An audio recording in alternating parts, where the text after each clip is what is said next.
Tonight, if I had a nickel for every time Scott Lobdell tried to bring Hellspawns back, I'd have too many goddamn nickels. Superman has to spend the day as an average ordinary human, mind you, a human that looks like he could bench press a train. And Beast Boy does the impossible by making SNL even less funny than it already was. All that and more tonight on the Not So New 52.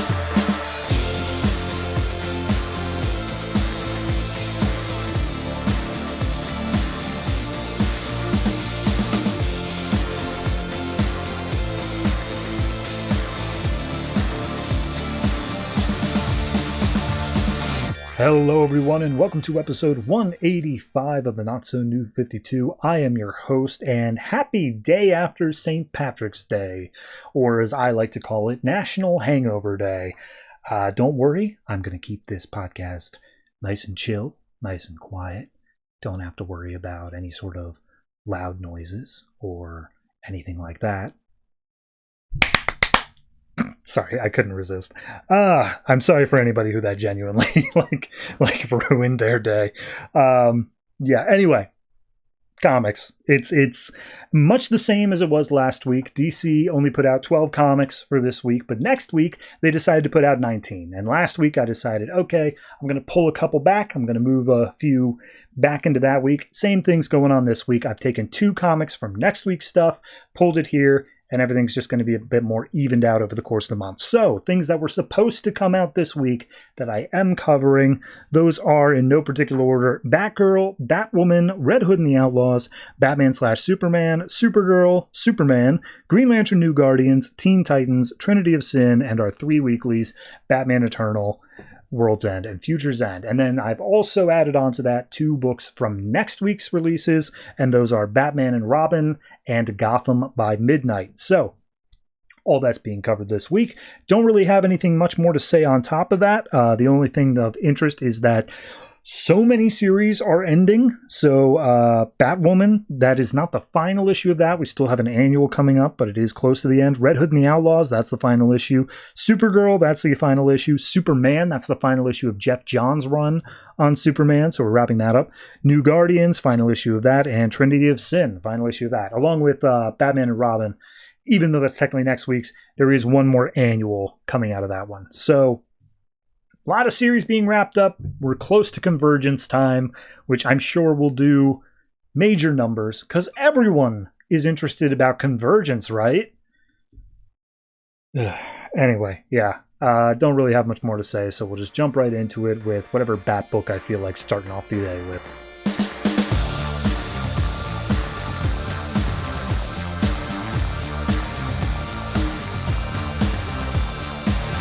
Batgirl number 40, written by Cameron Stewart and Brendan Fletcher, art by Tarr and also Cameron Fletcher. So, last issue, we found out that the brain scan that Barbara did to make her program or whatever, turns out it's in a server and it's evil. There was also a Secret Origins issue that technically takes place in between there, but don't worry about that. So, we open up with Barbara at the Hook headquarters with Frankie, and she explains the whole situation, like, yeah, I uploaded my brain and now it became sentient because it merged with your servers and blah, blah, blah. And the computer, who I'm just going to call the computer of the program, is like, no, I'm the real Barbara Gordon. I don't know what happened. One day I woke up and everything was dark and whatever, but I was aware of it. And then I looked out in the world and I saw there was a fake Batgirl out there using my body. And so I sent all of these people from my past, all of these people to come and attack her, discredit her, get rid of her no matter what, to prove that she would never be happy. And I am going to take back my life from her. And Barbara's like, yeah, okay, whatever. I'm going to call Black Canary and get her up here. And she's like, I'm already on the phone with her. And she imitates Barbara's voice and says, like, yeah, it was a false alarm. Everything's fine. Don't worry about it. You can go home now. So, as she's saying that, Riot Black, the guy from like 5 issues ago, shows up. He's being controlled by the program and knocks Barbara out. Just solid left hook to the face. We get a little flashback of Barbara when she was paralyzed and she came up with this idea of a predictive algorithm to predict where crime is going to be. And she's explaining it to Frankie, and Frankie's like, that sounds kind of absolutely hellishly nightmarish. And she's like, no, it's cool. criminals should be afraid, and I want them to be afraid. And Frankie's like, okay, I'm gonna leave you alone now. So Barbara comes to. It's like a full day later. We're at sundown the next evening. And we see that she's hooked up to some weird brain neuralizer device thing, and the program is saying, I'm going to overwrite her brainwaves with my brainwaves, and then I'm going to take out crime in the city, blah, blah, blah. And she's trying to force Frankie to help out with it, and Frankie's just like, nah, screw you, you suck. That's my friend over there. And she's like, no, I'm your friend. I'm Batgirl, and I will save this city. And she's like, what do you mean, save this city? And we get the reveal that she has hacked into a Soviet satellite with missiles and lasers and stuff on it, and she has socially engineered 300 plus people to this Hook launch party thing. And all of them, she has predicted, will be responsible for a crime. Mind you, these are her friends and background characters that we've built up over the series. So when they say responsible for crimes, it's more like hired a dude who then holds up a convenience store sort of thing. Very tangentially related. But she's like, yep, I'm going to shoot them all with a giant missile, so they're all going to die quick. And Frankie's freaking out about that. But Barbara, I guess, just gets out of her restraints and out of the chair and says, nope, you're not me anymore. You've been corrupted. And she's like, no, I'm not. You're corrupted. Shut. You're the ones letting crime happen. So Barbara comes in. Unfortunately, Riot Black is still active, so she has to deal with him first. Frankie points out, oh, he's being controlled, you just have to disrupt the uplink or whatever. So she starts pounding into him and eventually knocks him out. No big deal. Eventually, Barbara's like, okay, well, it's going to take 20 minutes for the satellite to move into place, so in the meantime, I'm just going to kill as many of them as I can, take care of crime. And she sicks a bunch of drones on the party that starts slashing everybody with the propellers. Barbara jumps out of the upstairs office down into the party below, and she starts firing grappling hooks at it, but it's just one. There's a dozen. So she texts Kadir, hey, do you know what would take down any of these drones? And he's at the party, so he's like, yeah, it's a super high-tech thing, but it is, in this particular model, very susceptible to sonar frequencies, very high-pitched frequencies. So Babs gets up on the stage where Black Canary's performing, and she's like, hey, hit a high C. And she blares it out, and it takes out all the drones in the audience. So cops come up, they're about to arrest Batgirl, and she's just like, hold on, officer, these people are still in danger. And Frankie, meanwhile, takes the video feed of the program that has been sufficiently corrupted as to not show Barbara's face, and puts it up on the screen and says oh, you think you've won? You think you're safe? I'm still going to use the satellite. I'm still going to kill everyone down there. I will save Gotham by cleansing these criminals from it. And Babs picks up a microphone and is like, to the officer, who's the guy she's dating, is like, hey, I know how to help these people, how to keep them safe, but I need you to trust me. And so the officer gets over the microphone and is just like, all right, everybody, calm down, no one's going to die. So Barbara starts talking to the program and says, hey, I know how angry you were back when I made that thing, and I get it, but that's the past. That's just you being stuck in darkness. I've moved out of that. We've done better. But if we really want to go the full War Games route here, if you attack these people are part of Gotham City, so you will be hurting Gotham City in your efforts to save it, and you can't do that, which I think is a huge swing. But regardless, she goes through the whole thing of must save Gotham but hurt Gotham to save Gotham, can't do both. And so Frankie takes the opportunity to hack into the system, stops the program, and stops the satellite from killing all of them. So at that point, officer's like, all right, now we're going to arrest you. And Black Canary is like, she just saved the city. What do you mean you're going to arrest her? And it's like, oh, sorry, no slack for vigilantes. And she's like, well, while I was distracting you, she left. So Black Canary starts up the show. We see Barbara's out in the crowd dancing.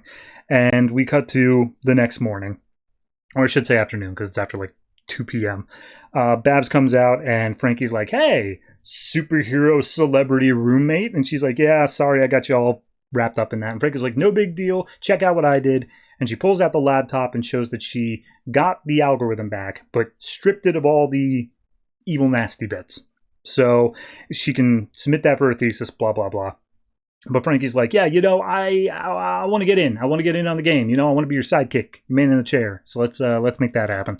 But before she can really get officially started, Dinah comes in, and her and Babs have the awkward little like, hey, how's it going? Sorry that we've been so awful to each other recently. And Dinah says, hey, it's cool. I've got my own book going on. It's going to involve me getting an album and having my own band and whatnot. So that's going to be happening over in a different book. So I'm leaving your book. Bye. And before she leaves, they share a little hug. And Dinah looks at the computer and says, what's that? And I don't know what they're referencing. Maybe it's the program. Maybe it's something else. But yeah, that's the issue. Okay. I mean, the War Games wrap up, the whole, like, the only winning move is not to play sort of ending is kind of, like, weird to me. You would think that if this is a perfect brain mapping of Barbara's mind, she'd be able to justify it. Like, it's not like she's stuck into this logic loop. She could literally just say, like, oh, yeah, no, for the greater good, you have to sacrifice a few. Like, she could easily justify it, but for some reason they decided to go this, like, no, she's more computer than man now.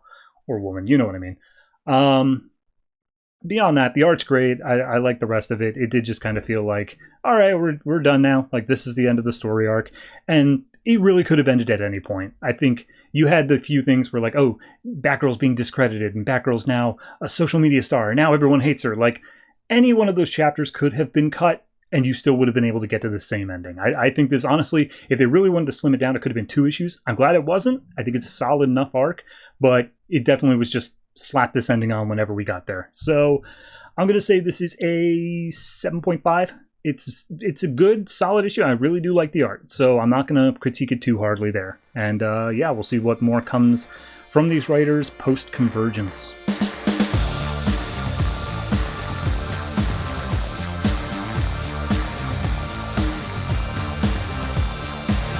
Batwoman number 40, written by Marc Andreyko, art by Jeanty. So last issue, we got Morgan Le Fay, got a magic rock, made an army. It's a whole thing. So this issue picks up with Batwoman and Alice.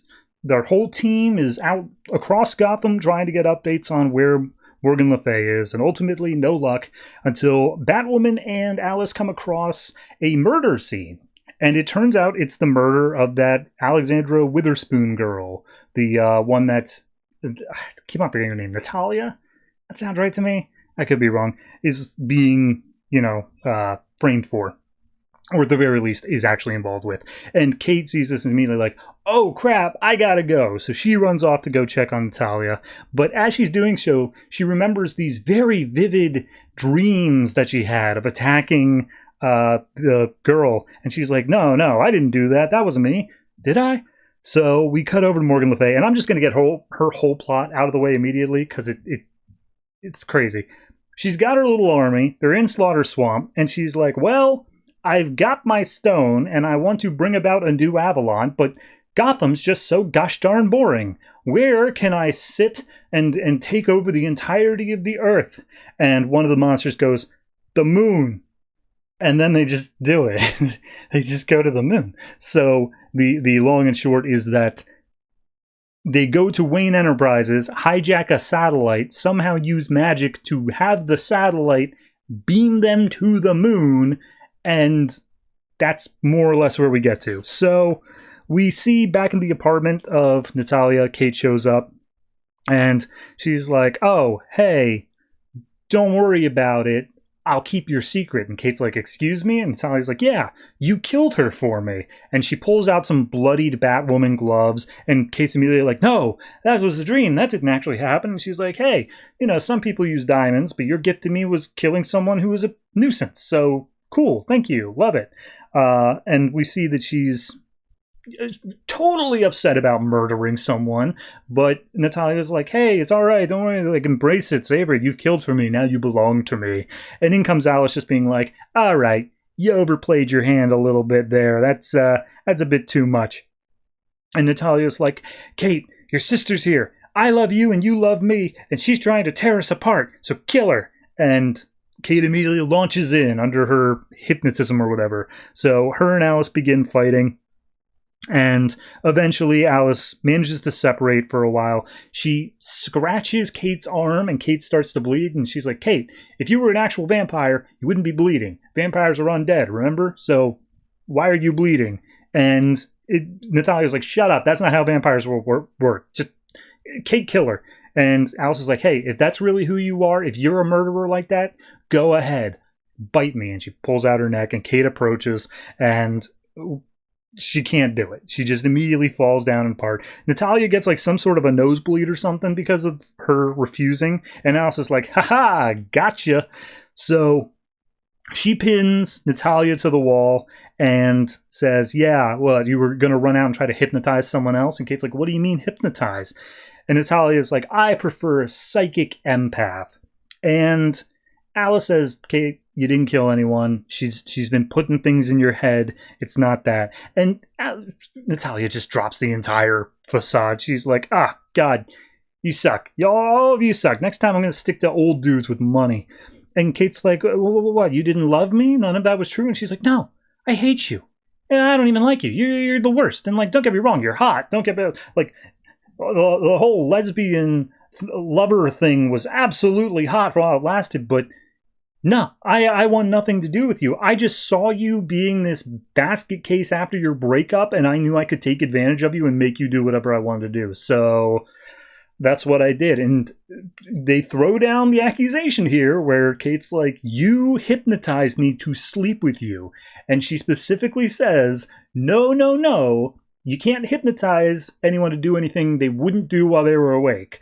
That's why you didn't kill. I was the one who ended up killing that Witherspoon girl. But also, you would have slept with me anyway. That was absolutely something you would have done. So she lashes out. It looks like she punches through Nocturna's head, and ultimately it's just through the wall. And she's just like, oh, well, maybe I should have killed you and put you out of your misery. And that's where Alice throws a punch and says, like, okay, someone needed to do that. So Kate goes outside. She needs some air. Meanwhile, Clayface, Etrigan, and Ragman see the satellite beam that's going up to the moon, and Ragman's like, okay, well, that's clearly where she's at. Let's go get Kate. So Kate's recovering, and it's just a heart-to-heart with Alice, who's basically saying, like, you always told me that when we get knocked down, you got to get back up again. You're never good at following your own advice. Take it. Like, just know this is a stumble, but you will get back on top. And Kate's like, yeah, all right, I guess so. So they hug. And Ragman shows up and is like, okay, she's going to the moon. We got to figure out a way to get up to her. So Ragman then teleports all of them to a Star Labs rocket ship that I guess is just hanging around. And that's where the issue ends, because we do wrap this one up in an annual. So that's a choice, I guess. I don't like how quickly the Nocturna stuff was wrapped up. I think that ultimately it could have been a little bit... I don't want to say longer, because like it didn't need to be longer. It just needed to be better paced. There needed to be more little things hinted throughout that made it something more interesting of a relationship. But, you know, this is what we got, so it's fine. I think the Morgan Le Fay plot ultimately is just kind of the dumbest thing at this point, because it's just to bring this team together, and then it's just going to be done with. I think that when they started this arc, they had no idea they were going to have to like wrap it up in an annual. This is probably the whole reason they got the annuals. They were like, I was planning like 12 issues, man, and you just lowered me down to 5. So yeah, it's too fast paced. There's a lot going on, but we'll see how ultimately we wrap it up in the next one. But this one I'm going to say is a 6.5. Not quite at that 7 level, but not awful either.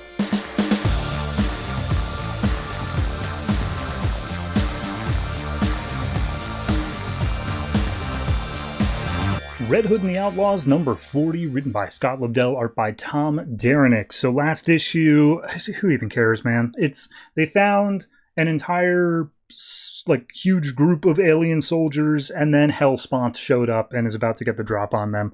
This issue picks up. Jason turns around and, oh my god, it's Hellspawn, and just immediately starts shooting. Apparently he knows who Hellspawn is. I can't remember if these guys ever met. And Hellspawn's just like, you tried shooting me with normal bullets. That was stupid. You guys are just children. I've fought Earth Warriors before, but never children. God, Earth sucks. And we see, the entire group is there. Crux, Starfire, whatever Rose Wilson's stand-in name is. And they all are like, oh, Flaming Skull guy, he's got to go down. But Crux actually seems to know who he is. And he's like, yeah, no, this guy slays entire civilizations. We're going to need more than quips, everybody, because that's all that Arsenal's really offering here. He shoots, I hate saying his name. He shoots Hellspawn in the chest, and it's a shocking arrow, and then Starfire hits him with some energy, seemingly causing a big enough explosion to decimate him. But of course, he just makes a bigger explosion in his place and says, you stupid kids, get off my lawn. So Rose throws a couple of swords, lands him in Hellspawn's chest. He just pulls him out and giggles. He's like, tickles. So then a bunch of the Citadel aliens surround the group, and it's like, okay, this is enough. Everybody stop.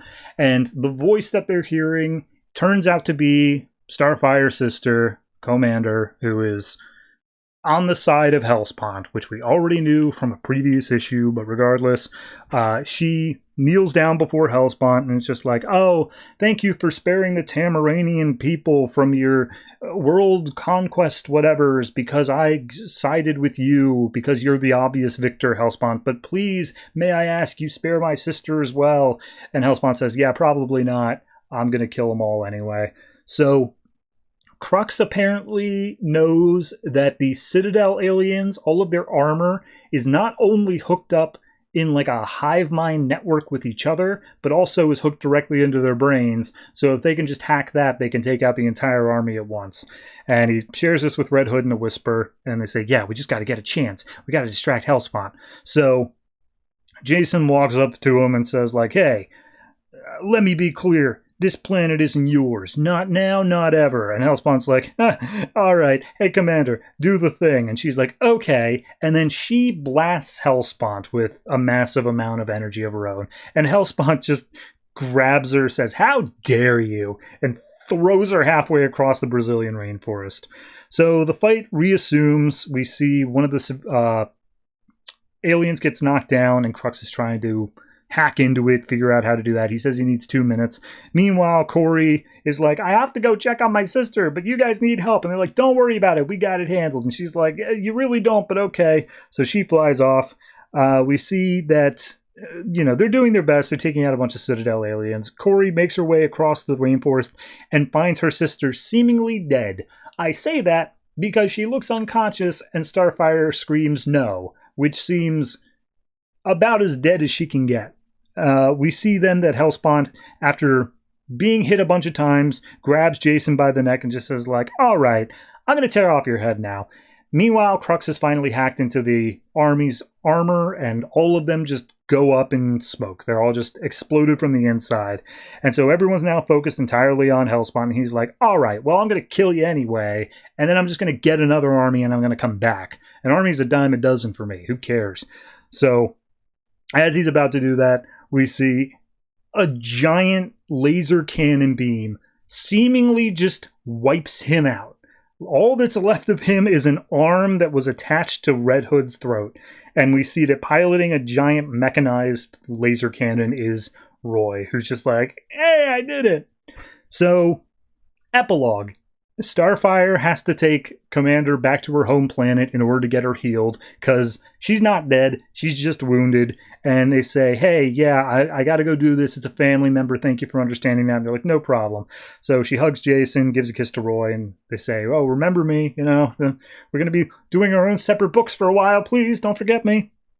And the ship takes off. And then Roy just turns to Jason and goes, hey, I'm going to go check on some stuff back at my own thing.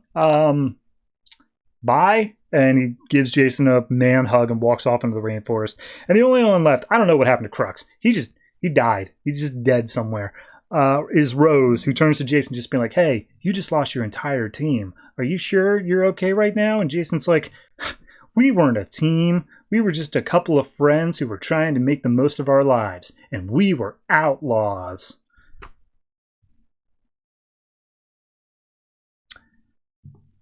There was a brief moment somewhere in like the mid-20s, early 20s of this book where it was almost okay. Almost. It wasn't. It was never okay, but it was almost okay. And wrapping up this story by bringing back Hellspawn just tells me Scott Lobdell has way too much pull at DC around this time, where he's able to just do these things without any oversight. Look, in terms of a final issue, it's not doing anything horrible, but it's only because it focused all the horribleness into all the other prior issues. Like, this is how the story had to have been wrapped up. There's no other way to end it. You want these teams to go their separate ways. Everyone has to have their own reasons. Hellspawn clearly can't continue to be around, so this is just what had to happen. It's not good, but it's also inevitable. So, in a way, it's okay storytelling, but in another way, that doesn't excuse the earlier chapters. So I'm kind of at a loss here of what to give this one. I think I'm going to say 5.5. It's, again, if you look at this arc, if you look at this book as a whole, this probably deserves like a 3. To just be the little capper on the end and say, do not bother, let us die here. But this independent chapter was not that bad, all things considered, but still 5.5 is the highest I can go.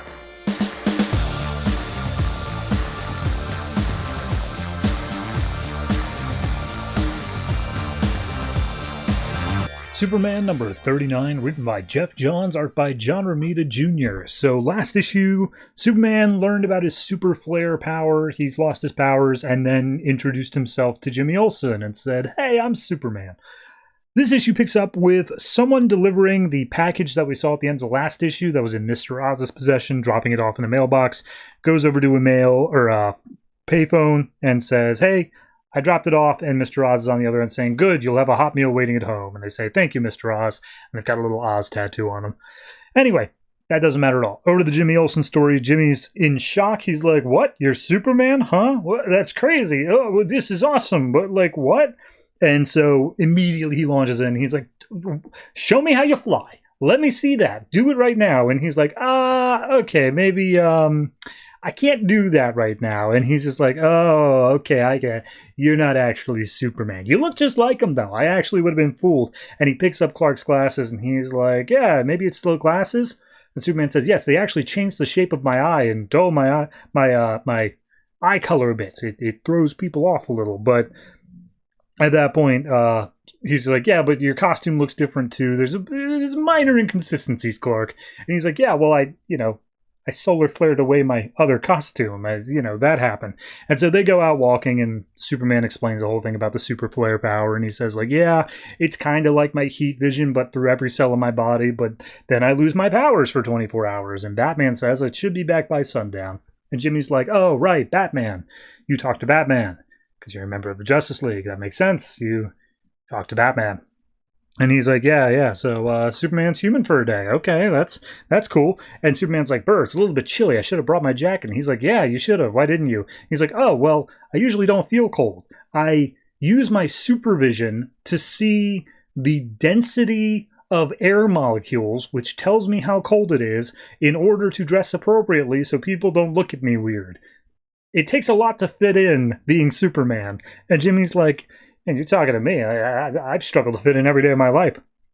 And as they're talking, there's a little boy whose kite got stuck in a tree, and he's going to get it, and he starts falling out of the tree. And Clark, not even thinking, lunges forward, manages to dive underneath the boy, saves him from hitting the concrete, and he's safe. But then the boy's like, oh, mister, thank you, but you're bleeding. And he sees, he's torn up his jacket, his elbow's bleeding quite a bit. And Clark's like, hey, it's all right. Don't worry about it. As long as the kite's okay. And Jimmy's like, you all right, man? Like, you took a tumble there. And he's like, oh, yeah, no, I'm fine. I bled before, man. And he's like, yeah, when you get punched by Mongol or thrown into, like, a meteor, not from a simple dive like that. You need to be careful if you're human. The world can't go without Superman, okay? So they go over to the Daily Planet. And they're saying, yeah, all right, welcome back, Clark, congratulations, blah, blah, blah. And he gets a little paper cut from a newspaper. And they're like, oh, geez, you need 911, Kent? Are you going to be okay? He's like, yeah, I'm fine. It's just, man, this really stings. So at that point, all of a sudden, someone runs in and says, hey, breaking news, someone's taken a hostage over in a nearby alley. It's a whole thing going down, police force. And Clark bolts out of the room, Lois very quickly behind saying, oh, no, you don't.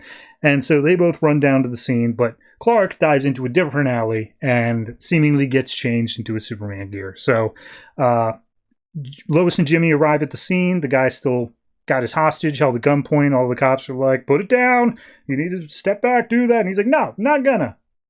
And Jimmy looks around. He's like, thank God Superman's not here. And then Superman walks in.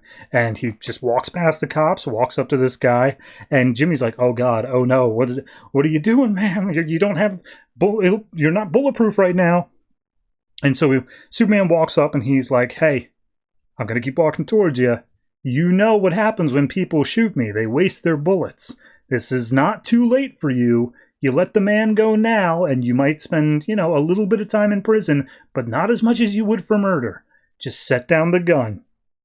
And Jimmy's looking on wide-eyed. He's like, oh my God. And this guy, he's like, I don't know what to do. And the hostage is just like, oh, well, my name's Bob. And the guy says, oh, my name's Mick. And he hands over the gun to Superman. They shake hands, and everything gets de-escalated. So Jimmy, as they're walking through another alley nearby, Jimmy's like, you didn't even hesitate, man. Like, he could have shot you. And he's like, yeah, but he didn't. Why do you think I just run in front of guns because I'm bulletproof? Like, no, I do it because I don't have a choice. Like, someone has to do that. And so he's looking around and he's like, okay, but I can't fly. I don't know how I'm supposed to get past all the press and stuff like that if I'm forced to walk everywhere. And Jimmy's like, well, I don't know about that. How about you look down at your feet? And turns out he's floating. He's a good foot off the ground. And he's like, awesome, got my powers back. So this officially confirms to Jimmy he is actually Superman. So they fly up to the top of the Daily Planet, have themselves a little corn dogs and fries and stuff for lunch. And Superman's like, yeah, I'm starting to get all my super senses back. I hear stuff around the town. And Jimmy's like, oh, you mean all the bad things? Like people crying out for help? And Superman's like, no. Like, everyone's getting off work right now. Everyone's just doing their stuff. I don't invade privacy, but I like hearing the good things that happened in people's lives. And it far outweighs the bad things, by far. So Jimmy's like, all right, cool. So what would it like being human for a day? And Superman's just like, not as different as I thought it would be. And Jimmy's like, yeah, well, I told you. And our final page is sometime later. He's working in the bullpen of the Daily Planet. He gets his mail, and addressed to Clark Kent, it's the package from Mr. Oz, and he opens it up. It's a blank notebook with a Superman crest on it. And he's like, what the hell is this? And Oz, watching on through his screens or whatever, says, the future is unwritten, Clark, but you and your friends will see it soon enough. The end. And I say the end for Geoff Johns' run on Superman.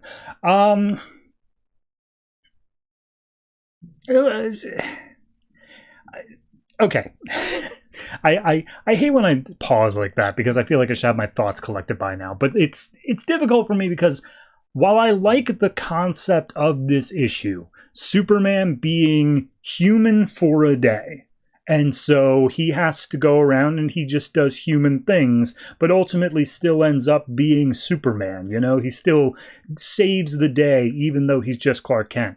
You put that on paper, I like it. I think it is a solid story being told, and I really do think that is an interesting idea. I think also having the Jimmy Olsen reveal is a bit too much. And I like both those things independently, but cramming it all into one issue here just kind of feels like you're trying to get too much done, which makes I think the Jimmy Olsen reveal kind of fall by the wayside. I don't think it really lands as well as it should have, of saying, oh, this man I idolized and my best friend are the same person. Like, that should be a bigger moment. So that part kind of falls flat. I think the art as well is very hit or miss. Some panels work, a lot of panels don't. That's just my opinion on John Romita in general. So I'm going to say this one could be better. I'm going to give it a flat 7. It's very close to a 6.5 though, but I think the concepts overall carry it to that 7. And I don't know who's next on Superman. I didn't look it up, but good luck to him.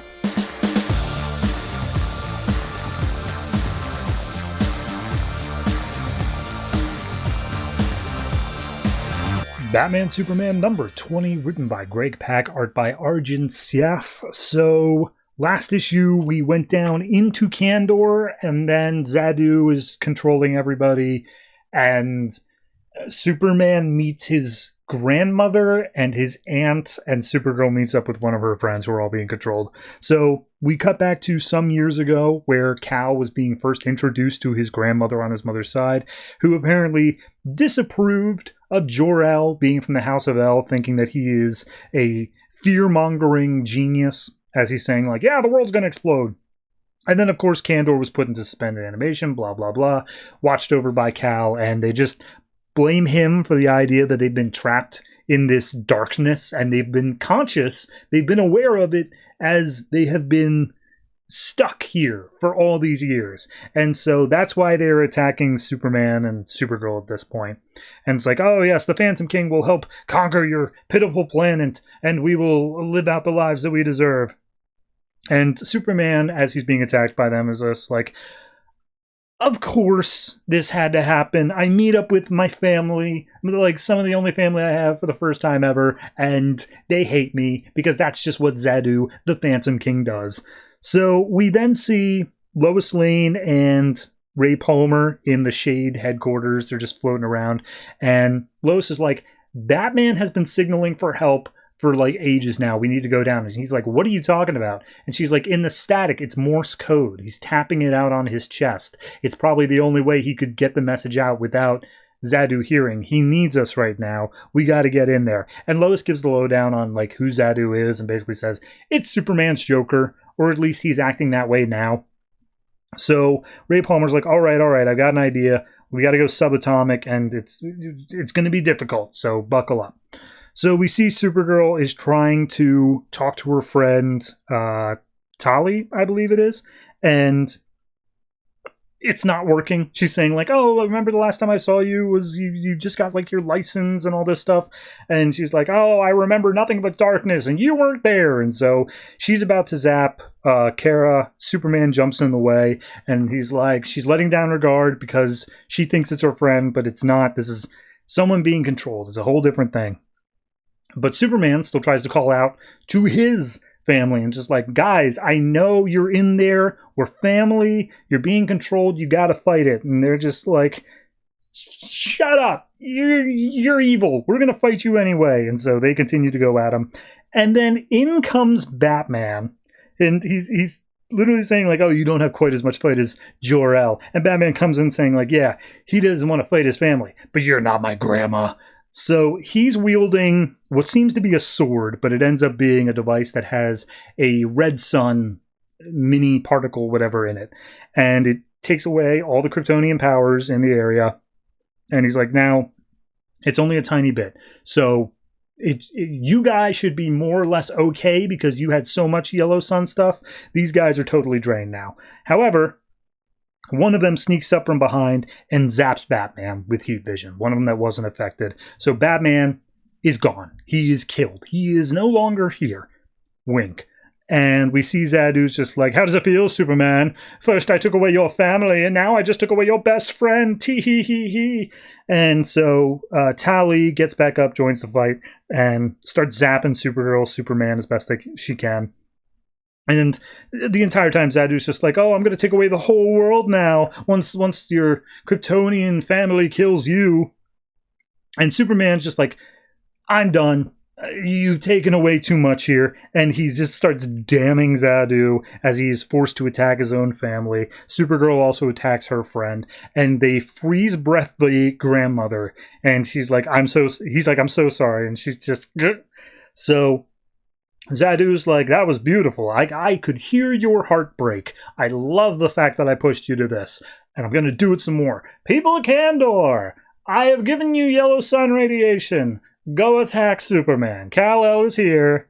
Go kick his ass. So immediately all these other Kandorians who are now supercharged start flying up, start attacking Superman. He's batting them away, doing the best he can. He's saying like, oh God, Kandor, mother, father, I'm so sorry that it all came to this.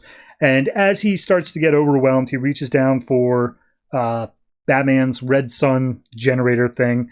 And he's like, all right, this is it. The only way that I can know how to fight this. And he uses heat vision to explode it and causes all of the Kandorians to at least temporarily lose their powers, including themselves. And all the Kandorians are like, oh, I'm dying. Oh, you're a traitor, you're a murderer, Kal-El. And Superman's just like, they'll be fine, it just took away their powers, now we can go deal with Xadu. And he looks up at Xadu and he's like, it's over, you can surrender or I'm going to beat you to death. And Xadu's like, ho, big talk, but you're shrunken down and I'm still normal sized, so I'm just going to squish you. And he starts reaching down when all of a sudden the side of his head starts like erupting. He's got like a huge bulge, and then out pops the ant farm, the Shade headquarters, and Xadu starts fading away. Turns out that Batman survived. They were around, they shrunk down Batman to subatomic size at the exact moment that the heat vision seemingly killed him. So it was just an appearance to distract Xadu, make him think that more was done, and it was all part of Superman's plan. And Batman's like, you're learning, but I wish you wouldn't have to. So, because Xadu's now faded back into the Phantom Zone because they took away his ability to control them by exploding his head, most of the Kandorians, I should say, start saying, oh, Kal-El, you saved us. Okay, you're cool now. You're great. You're awesome. But then he goes over to his family and he's like, hey guys, you remember me? We chill now? And they're like, we hate you. You're the worst. And he's like, oh, that sucks. Supergirl, how's it going on your end? Supergirl's with a friend and she's just going, die, die, die. And she's like, not good. Not good. So, turns out about 1/10 of the population did not break free from the programming. They are still locked into the Xadu loop, and they are dangerous, and they are murderous, and as such, all of Kandor needs to be put back into hibernation until they can figure out how to deal with this. So, in addition to that, the red sun explosion thing that they did, most of them will be able to get their powers if they ever exposed to yellow sunlight again. But about, again, 10% of them are not going to. They now permanently will not ever have powers. So, Lois is talking to Batman being like, all right, well, Superman fought and won against this Joker. Like, what do you usually go off and brood and think about the next psychopath and wallow in anger and fear. Is that what Superman's going to do? And Batman goes, maybe. Or maybe he'll go out to the sunlight. So we then go to Hollywood Hills, where that one girl who was attacked like way back in the first issue of this arc, the pop star that Superman saved when she was a kid, he's goes to her and she's like, oh yeah, he didn't kill me, I was just hiding out, I faked that I died so that way he wouldn't come after me again, but you're saying it's safe to come out now? And he's like, yes, and again, I am so sorry you got wrapped up in this because of me. And she's like, no, you saved me when I was young, you saved me again now. Superman, it's fine. Like, we can deal with whatever's out there. We're stronger than you think. And then it cuts to Xadu, who's back in the Phantom Zone, and he's looking over all of Superman's enemies and all of Batman's enemies, and he says, yes, and so am I. And that's the issue. I really liked the first few issues of this arc, and then it kind of just felt like it lost some steam when we revealed it was Xadu. Like, and I didn't even hate the Kandorian reveal, but it all just felt kind of, I don't know, non-justified. As much as, you know, any villain who fights against Superman is already just maniacal in their own right. They can just do things because that's what they're gonna do. I felt like for someone to have such a personal justification against Superman, it needed to be a bit more in-depth than, I've been in the Phantom Zone and I'm crazy. So, yeah, it's not a bad arc. I think overall this particular issue, it kind of just felt like they had trouble. Like, they wanted there to be stakes. They wanted to be this thing of, but Superman, like, Xadu and all of the stuff he did caused Superman to, like, have to put the Kandorians back down. And a lot of them will not ever get superpowers. And I'm like, okay, but also, this is the status quo. You just got back to the status quo again. So it didn't really feel like he did anything. Question mark. All that said and done, I think that this is probably going to be just a flat 7 for me. It's not a bad issue by any means, but I don't know. I was kind of just expecting there to be a little bit more after all the build-up they had of this is Superman's greatest threat. Never mind. He's done. He did it. So, yeah, 7.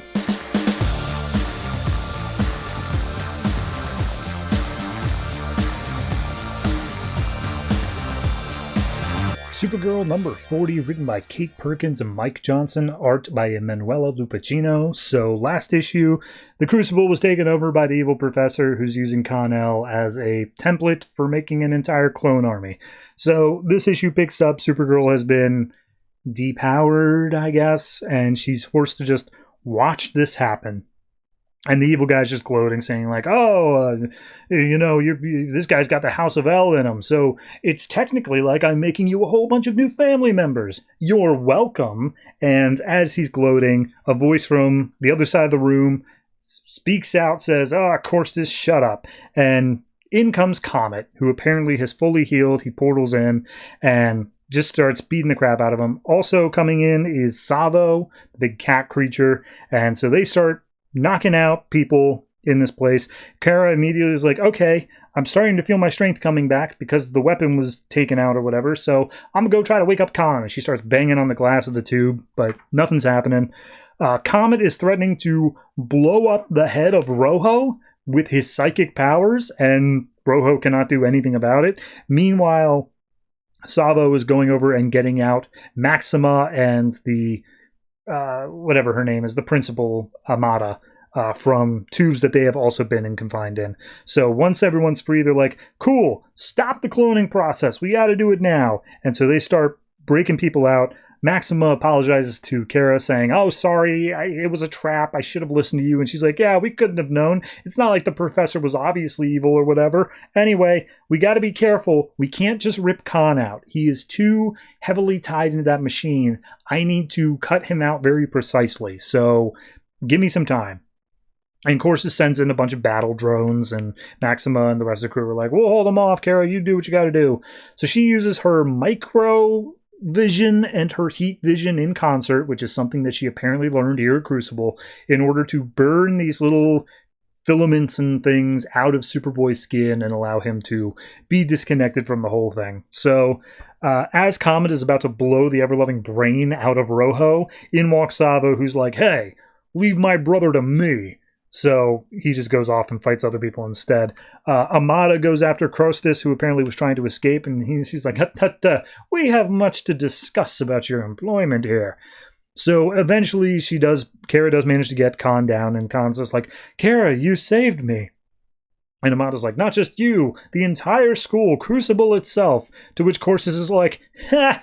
You think so, but I've already got my clonelings. They're starting to grow. The only way that you can stop it is to trigger the self-destruct button that will kill us all. And Khan's like, I will make the sacrifice play. And Kara says, no, I literally just spent all that time saving you. Don't do it. And he's like, but I need to have my purpose. That's the whole thing I've been looking for. And Supergirl's like, well, what about the building? Like, the whole thing is going to go up. That's too many innocent people. We can't wipe out the whole school. And Anna's like, yeah, he's over-exaggerating. The explosion will kill literally everything in this room, but the rest of the school will be fine. It's not going to be a big deal.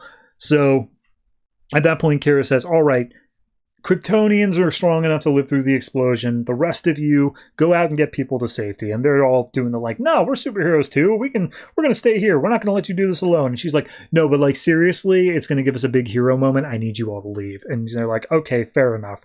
So as they leave, Amata says that Kara is worthy of Crucible. She's a true hero now.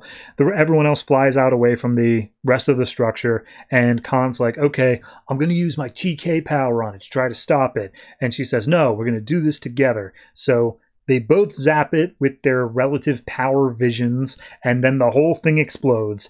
And, for saying that the rest of the school will not be affected, that's just a lie. This thing's a massive explosion. There's shrapnel at the very least hitting everybody. So they look out and they're like, nobody could have survived that. Oh, wait, look. And then they're flying out of the explosion and they're posing for pictures no one's taking. So a couple, like a week later, of course, this is being held for trial. Same with Rojo. Everyone's, facing up to it. Amata's basically saying, hey, I maybe got a little bit lost in the weeds being the principal. I want to have a more top-down approach to make Crucible what it should be. I'm joining the council of elders or whatever, and taking my place, I have nominated Savo. You will be the next leader here for a while. Just for, not permanently, just standing in until we find a suitable replacement. And he's like, I'll take it. Hey, Maxima, will you be my vice principal? And she's like, totally. So yeah, they're going to guide Crucible to be something bigger or whatever. Comet suggests, like, hey, I got to go. Future End put forward this thing that I have a team of Wanderers that I should be with. So I'm going to go do that. Bye. And Superboy's like, same here. I'm going to go and make the world a better place for everybody. And then it literally says, actually, he does the opposite in Teen Titans Annual. So we then see Supergirl's like, hey, yeah, I'm also going to go back to Earth. Crucible's been great and cool and all, but I just started a life there and I really want to get back to it. And they're like, you will be missed, but okay, we've taught you all we can. So Amada gives them all one last hero pose and says, you guys have done great and good luck out there. And as Supergirl's leaving, she's chased down by Maxima, who says, hey, I gotta tell you something. Remember how I said before that none of the men I found worthy on my planet to help repopulate my species? Actually, I'm just into girls, and I like you, Supergirl. And she's like, oh, cool. Thanks for telling me. I'm not gonna stay though. I'm gonna go back. And she's like, yeah, no. I don't want you to think, like, it's totally like, we're cool. And they share a hug, and then Supergirl hops back on the ship and says, yeah, I'll see you soon. So some time passes. She's working at the coffee shop again. She's like, all right, it's good to be back under the yellow sun. I'm feeling pretty good, feeling pretty nice. I feel a little bit different. Not sure what that's all about. And she's making up coffees, and in comes Mike in his wheelchair, and Mike's like, hey, I knew I loved this place for a reason. So Kara goes on her break, and she's like, so you're back. I got a bit worried. You just left this dude unconscious at my doorstep and then didn't come back. And she's like, yeah, sorry about that. But I'm back on Earth for good now. No big deal. And he's like, awesome. Yeah, totally. So what's going on? And she's like, oh, well, my break's almost done. I got to do this. Would you like to maybe go out sometime? And he's like, absolutely. I am all for that. So the last little thing we get as she's going back to work is she's putting back on her name tag, and she ends up cutting her finger. And she's like, wait, what? I feel the yellow sun. I definitely have something, but I'm also feeling hungry and thirsty and tired. Oh my God, I'm part human now. Or something like that. She just says, this feels strange. This feels like I am now more human. And then it says the end, question mark, for now, question mark. Okay.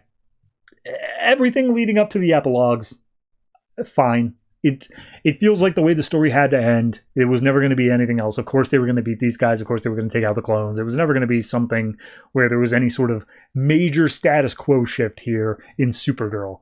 That's fine. However, this last bit of hers all of a sudden being more human now, I don't know if or when that gets picked up anywhere. I think that might just be dropped, but good for them. Swing for the fences. Make it so something's actually going to happen. It's not bad. I think I'm going to say it's a 7.5. It'd probably be a 7 on its own. I do like the art. This entire arc, though, has kind of just been like okay, well, I guess we'll do that for a while. And because the series ends when it ends, that's just the last thing we end up doing. So not a huge thing to end off on. It didn't feel like it really capstoned the entire Supergirl series or even this run, but it wasn't bad. So 7's about as high as I can go.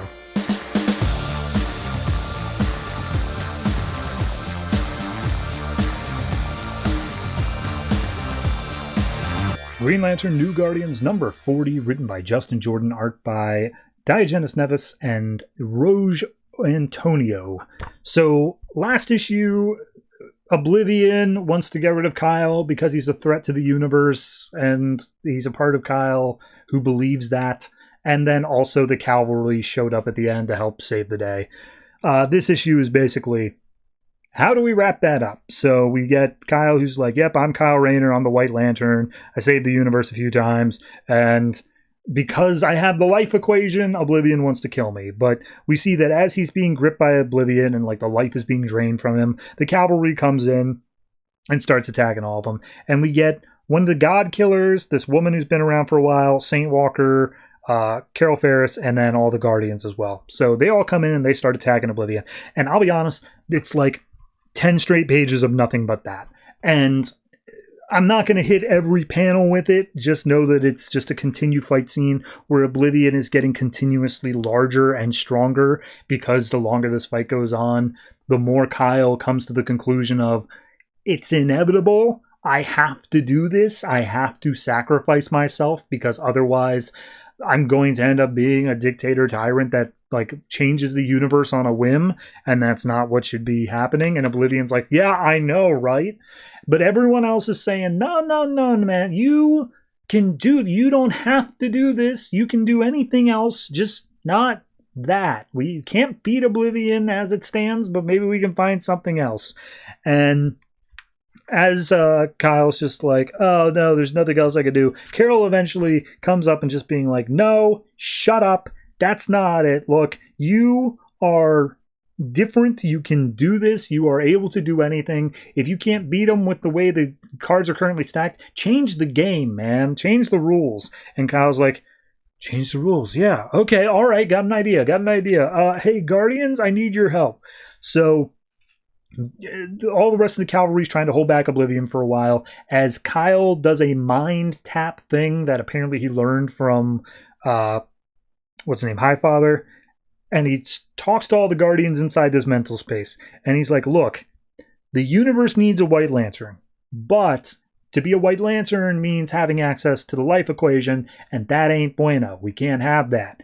So it's a little bit of an issue here of how we make this work, but I've been trying to shoulder this burden alone for so long. I think that I figured it out. I need your guys' help to make more rings. I'm going to break up the life equation inside my own head along with the power of the White Lanterns and spread it amongst multiple people. Therefore, nobody will have all of it and nobody can use it for these evil dictator means. And all the Guardians are like, all right, that makes sense, and we can definitely help you do that. So they use their Guardian magic whatever stuff to blast energy at Kyle. Kyle turns his one ring, and he's like, look, last time I did this, the rings were temporary. These are permanent. We're making a permanent White Lantern core. And so he ends up making 7 different rings, and he sends them all out. And so we see ring number 1 and 2 go immediately to people in the fight. It's the woman they were fighting alongside with and one of the God Killer people. And it's like, oh, you have the ability to preserve life in all of its forms. Will you join the White Lantern Corps? Other ones we get. Talahay of 5th Line 7, who looks like they live in a Picasso painting. A Spider-Woman named Ramgan Shea. And a Daxamite named Telos Usar, and all of them join the White Lantern Corps, and it's not enough to stop Oblivion immediately. Oblivion is now this towering kaiju-sized like wave of a figure, and he's like, what did you do? And Kyle's like, what I should have done a while ago. I stopped doing it all on my own. I made a core of people to do it, and while the cavalry is all caught up in Oblivion's black goopiness, the White Lantern Corps starts taking shots. They start freeing the cavalry, doing what they can, but they ultimately realize they don't have enough power. There's nothing they can do. In comes the other 3, the Daxamite, the Spider Lady, and the one from the Picasso painting. And they all start blasting Oblivion together. Carol's about to join in the fight, and Kyle's like, hold back. This is a job for the White Lantern Corps. So they all start blasting Oblivion. Kyle manages to ram straight through him and rip out this smaller, like, anti-Kyle version of himself. And that version's like, no, I've seen the path. I know how it has to go. This isn't it. You're doing this wrong. And he's like, nah, I split the power, which means that I am no longer a threat. I can't change the universe. And if I'm no longer a threat, you're no longer a threat. You're nothing. And Oblivion fades away into oblivion. And so he's now gone. The Guardians are like, okay, you did it. We sent all the White Lantern rings out. It worked. And so Kyle just gives a brief little, like, welcome to everyone. They're just like, hey, you've got instruction manuals included in the rings, but I'm not going to tell you what our guiding principle is. It's make the universe a better place, but do that however you see fit. Don't worry about anything else. And if the time comes where we need the life equation, we can all join together and we can get it back. But as it stands, go off and do your own thing. So everyone just flies off, and they all do. They talk briefly just to get to know each other, and they all just leave to do their own things. Immediately, everyone else is just like, okay, we beat Oblivion, cool. Sane Walker's got to do his own thing. Guardians are needed back on Mogo. Everyone's off to do their own stuff, except for Kyle and Carol. They're the only ones left. Though, before the Guardians go off, Kyle literally just like hugs them close and gives them big old smooches on the cheeks. And they're just like, this is most irregular. And he's like, yeah, you bet it is. So it's Kyle and Carol's like, okay, you gotta tell me. I saw you make 7 rings. There are only 6 of you. Where's the 7th ring? And Kyle, God bless his romantic heart, gets down on one knee and says, Carol. And she's like, are you trying to put a ring on my finger? And he's like, yeah.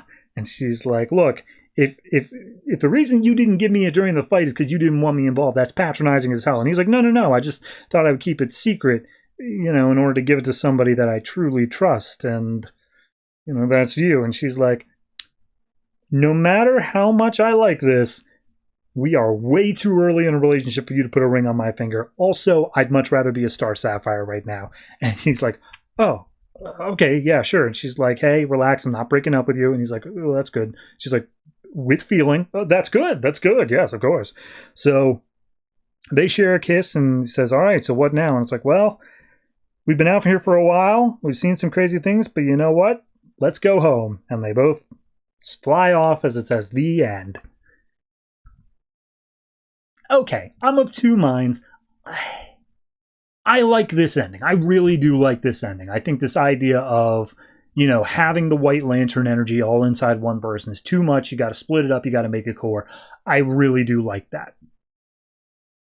I don't like Oblivion. I think that I thought I was kind of getting into him last issue. I thought that there was this kind of like interesting aspect to him where he is a necessary evil, but he is so just cartoonishly a villain here. Not in the fact that he's like mustache twirling, but just of the fact of, he becomes this entity of darkness that nothing can overcome, and he's just like a tidal wave of darkness.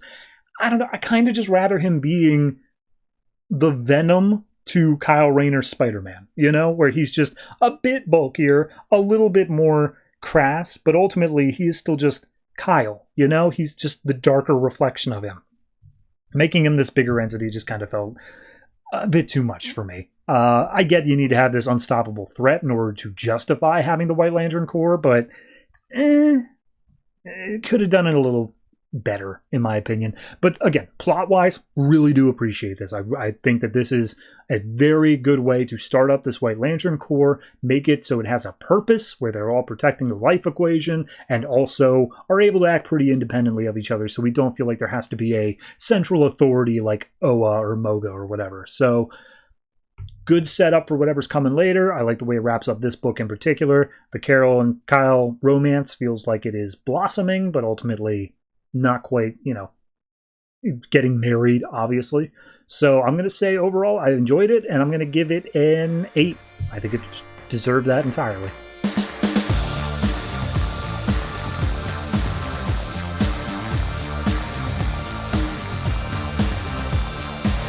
Teen Titans number 8, written by Will Pfeifer, art by Kenneth Rocafort. So last issue, there's a whole big thing. They stopped like some evil people from destroying New York City, and then the Titans are regarded as heroes everywhere. So we open up with, I guess the next day, they're being interviewed by press, and mostly it's Bunker and Beast Boy who are like, yeah, nah, the guy behind it, he's in jail now, a lot of bars, don't worry about it. And Manchester Black's talking to Raven saying, hey, can you teleport me and the rest of the group to a very, very specific location? And she's like, yes, I guess. Why? And he's like, that is a surprise. Trust me. But Red Robin, he's over there like, hey, when you were telling us about the eraser machine, the thing that was going to completely annihilate New York, you said it was the second biggest weapon.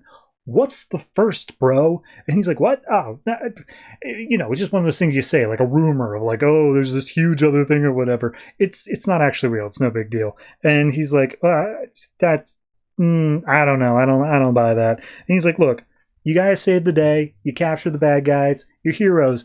I want you to enjoy this. And he has Raven teleport all of them to a billboard scaffolding in Times Square where everyone down on the ground is like holding up signs and they're cheering. And Manchester Black's like, look at that. They made signs. They could have just held up their phones or whatever. They actually made signs. That shows how much they love you. And Red Robin's like, and? Like, what are we supposed to do with that? They love us. What do we do now? And he's like, whatever you guys want to do. Like, this is only the beginning. And we see, like, while they're doing this, someone's getting mugged down some alley, but it really doesn't matter. So we see that the last little epilogue cliffhanger bit from last issue was one of the evil guys survived and, like, I think killed another dude, if I remember correctly. Powers and Manchester Black are making their way out there, and they find a body that matches his dental records, DNA, everything, that has absolutely been just smithereened. And they're like, well, if it matches all that stuff, I guess he just died after he nearly escaped. He was 104 years old and was hyped up on super juice. So, yeah, all right, good enough, he's dead. And then we get what the main issue is about here. We open up with the old-time joke of like, oh, I bet you my dog can talk. And then they say, hey, what's on top of your house? And the dog says, roof. By the way, it's Beast Boy. It's a green dog. And he says, who batted for the Yankees? Ruth. And then the guy's like, oh, I won't take that bet. And then he says, oh, you hear that, dog? You say something else. And he says, you bet I do. Live from New York. It's Saturday night. And it turns out it's just their stand-in for Saturday Night Live, where Beast Boy is hosting the episode now that he's a minor celebrity. So he's talking to Bunker backstage saying like, yeah, they will barely put me in any skits, but whatever, I'm just happy to be here. And in the middle of one of the skits, a man leaps out from the audience and starts choking out one of the actresses. And Beast Boy's like, that's not part of the sketch. So he turns into a boa constrictor, wraps himself around the guy, and the guy just passes out, goes to sleep. And there's a manager who's like, hey, great thinking there, kid. You know, you got something cool going on. Tell me, have you ever considered a career in show business? So then we cut over to Raven, who is backstage along with this band who idolizes her as a tribute band to her. They're watching the Saturday Night Live and it's like, oh, wait, yeah, Beast Boy's on that show tonight. I should have joined him. And they're like, you should have gotten us to play as the musical act. That would have been great. And they're like, no, we're not ready to go national yet. Don't worry about it, Raven. Anyway, time for the show. So they go out and they start playing, and Raven's just vibing, just like, man, it's been so long since I've been able to relax, and I've always been worried about losing control, and now I'm just finally free. And then all of a sudden, the crowd starts attacking the band. Like, they start charging the band and really start going at them. Raven, without thinking, just activates her powers, tells everyone to stop, and using whatever empathic ability she has, the whole crowd just immediately calms down and relaxes. And the band is impressed, but Raven's like, did I just do that? Was that my empathic power? Jeez. Then we get some guy who's trying to break into the apartment building where Wonder Girl lives, but of course she has that gang of other Wonder Girls who beat the crap out of this guy until finally Wonder Girl shows up and is like, hey ladies, let me handle this. To which point the guy is like, finally, now I can start dicking around. And he blasts these ladies off of him and charges towards Wonder Girl and just like, oh, I have a hunch and this is going to be worth it. And he's like, what are you talking about, dude? What's going? Wait a minute. Your glasses. Is there a camera in there? And he's like, you bet there is. And now the whole world's going to see. And before he can even finish his thought, she flips him, takes off the glasses and says, good thing I got this from him before it uploaded. But then all the Wonder Girl ladies are like, he was streaming live. It's already on the internet. What is it, by the way? I don't know. I have no idea. It's just him being up close and personal with Wonder Girl. That's it. So we then go back to the Saturday Night Live sketch. They're signing off for the evening. Gar's waving, saying like, oh, huge thank you to everyone in the band. Good night. And they keep waving as the credit plays. But then Gar looks over to the edge of the line, and he sees the dude who attacked the actress. So he turns into a lion, immediately pounces on this guy, being like, what are you doing up here? You're the one who attacked that woman. He's like, hey, yo, my name's Jimmy. I'm one of the actors. You know, you're on a TV show. And he's like, why didn't anyone tell me? It's like, because we didn't want to think that we didn't think your improv skills were good enough. So we just wanted to do it by instinct, and you delivered, man. It absolutely worked. Check it out. The camera's still rolling. This clip's going to be viral as well. Everything's working out here. So they continue waving at the camera as Bunker's talking to one of these sleazy agents backstage, and the agent's like, oh yeah, I'm representing that guy. His name's Jimmy. He's going to be doing great. By the way, aren't you Bunker?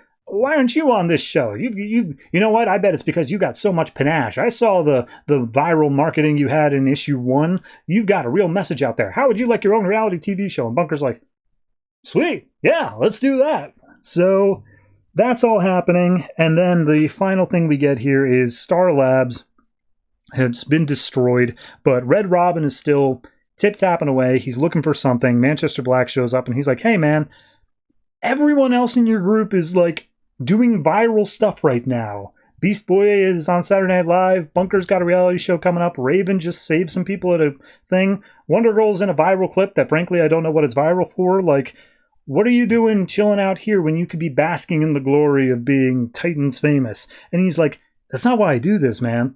We're doing this to save people. That's all this stuff, all this being, blown up in fame and fortune. It's just a distraction. And I really want to know what that thing is that's more dangerous than the eraser machine. And he's just like, oh my God, I told you that it doesn't exist. It's a rumor. I don't know what you're talking about here. And he's like, a likely story, but I'll get to the bottom of it. And as he's like trying to go deeper into it, Manchester Black's like, well, all of your friends are currently doing viral stuff, but you say it's a distraction. Maybe you might want to pay attention to this, though. And he turns his phone around to Red Robin and shows Superboy is there, and he just killed a bunch of people. So, oopsie. All right. Thing number 1. This is what I thought this book was going to be at issue 1. Issue 1 ended with Bunker giving this viral sort of like, we're the Teen Titans and blah, blah, blah. Like, I thought this was all going to be a social media arc. And then we did 7 issues where that wasn't it. And we're coming to it now of finally being in this, oh, okay, social media and how people interact, fame, fortune, all that sort of stuff. So I'm not against the arc. But I also think it feels really, I don't want to say out of place here, but too quick, I guess. Don't get me wrong, them being famous after they save New York and everyone gets to see it, I accept that. But I think jumping into this idea of Bunker gets a reality TV show and Beast Boy's on Saturday Night Live, I think there's like 1 to 2 issues of lead into that, and then we can go into this issue. All this other stuff feels like it's just, I don't know, a bit too fast into this. And then you're going to launch this Superboy is killing people thing. It makes me really think that we're not going to stick around with this fame and fortune arc. Maybe we will. Maybe somehow we'll tie it together, but it seems very, very disconnected. So I guess it's going to be like I'll say 7. My heart says 6.5, but it also seems a bit too harsh. So I'm going to give it a 7, and we have an annual coming up that will explore whatever the Superboy thing is. So check that out.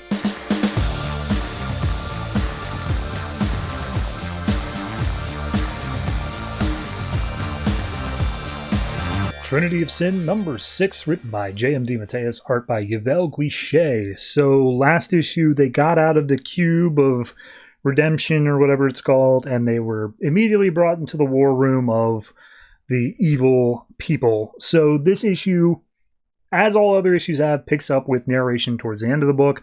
It just says something about darkness being a doorway to the light, and you just need to know how to push through, blah, blah, blah. But we see that we end up in the throne room of Nimrah. But it turns out, strangely enough, Nimrah is not the leader here. So as they spawn into this room, Nimrah is at the second in command of this larger person named Venna. That's it. Venna, Queen of the Dark Earth, who's got like 3 heads and all this other crazy stuff. And Venna's just like, oh, bring them to us. Let us. Nimrah says that you are some sorcerers who could cause us major problems and whatnot, but you look pathetic to me, because they're all worn out after doing the Redemption Cube stuff. There's no way that they can get up. But then Pandora's like, wait a minute, hold on. You say you're Venna, Queen of the... We thought Nimrah was the leader of the Dark World. And Venna's like, I'm sorry, you thought... Nimrah, what have you been telling people? And Nimrah's like, nothing, I swear. Like they don't understand. Look, I used the power to restore the Dark Earth.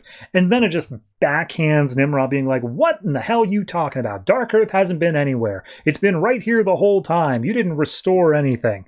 And the narration is basically saying, like, Yeah, Nimrod restored the Dark Earth so well to the way that it was that nobody even realized that it left except for Nimrod, and therefore they all thought that she was crazy. So she gets batted around a little bit by Venna, and Venna picks up the little cube in his hands and is just being like, you went through all that effort, wasted all those resources to bring back this little cube. You spawned in 3 of these weak-ass looking sorcerers, and the energy that's coming off of this is weak as hell. And she crushes it in her hand, and Nimrod's like, no! Why? I don't know. But regardless, Venice is like, this is garbage. You have failed us like always, and there's no such power here. And then Pandora speaks up being like, yeah, that's because the power's in us.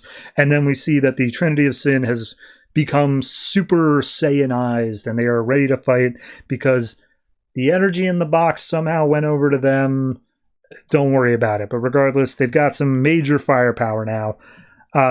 Venna's like, Nimrod, what's going on? And she's like, oh, they're trying to destroy our planets and our way of life. We must take them out.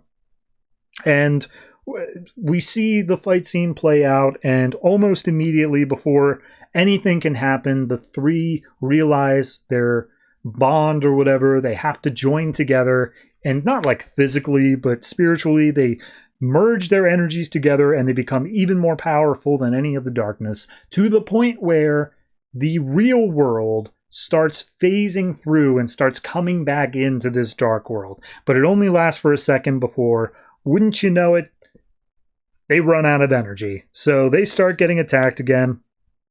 And they're like, oh, there's nothing we can do to change this. And then even says, like, there's nothing you can do to change this. But then all of a sudden, they come to the realization at the same time. They're like, wait a minute, hold on. This is a world of darkness and, like, sin. We are the Trinity of Sin.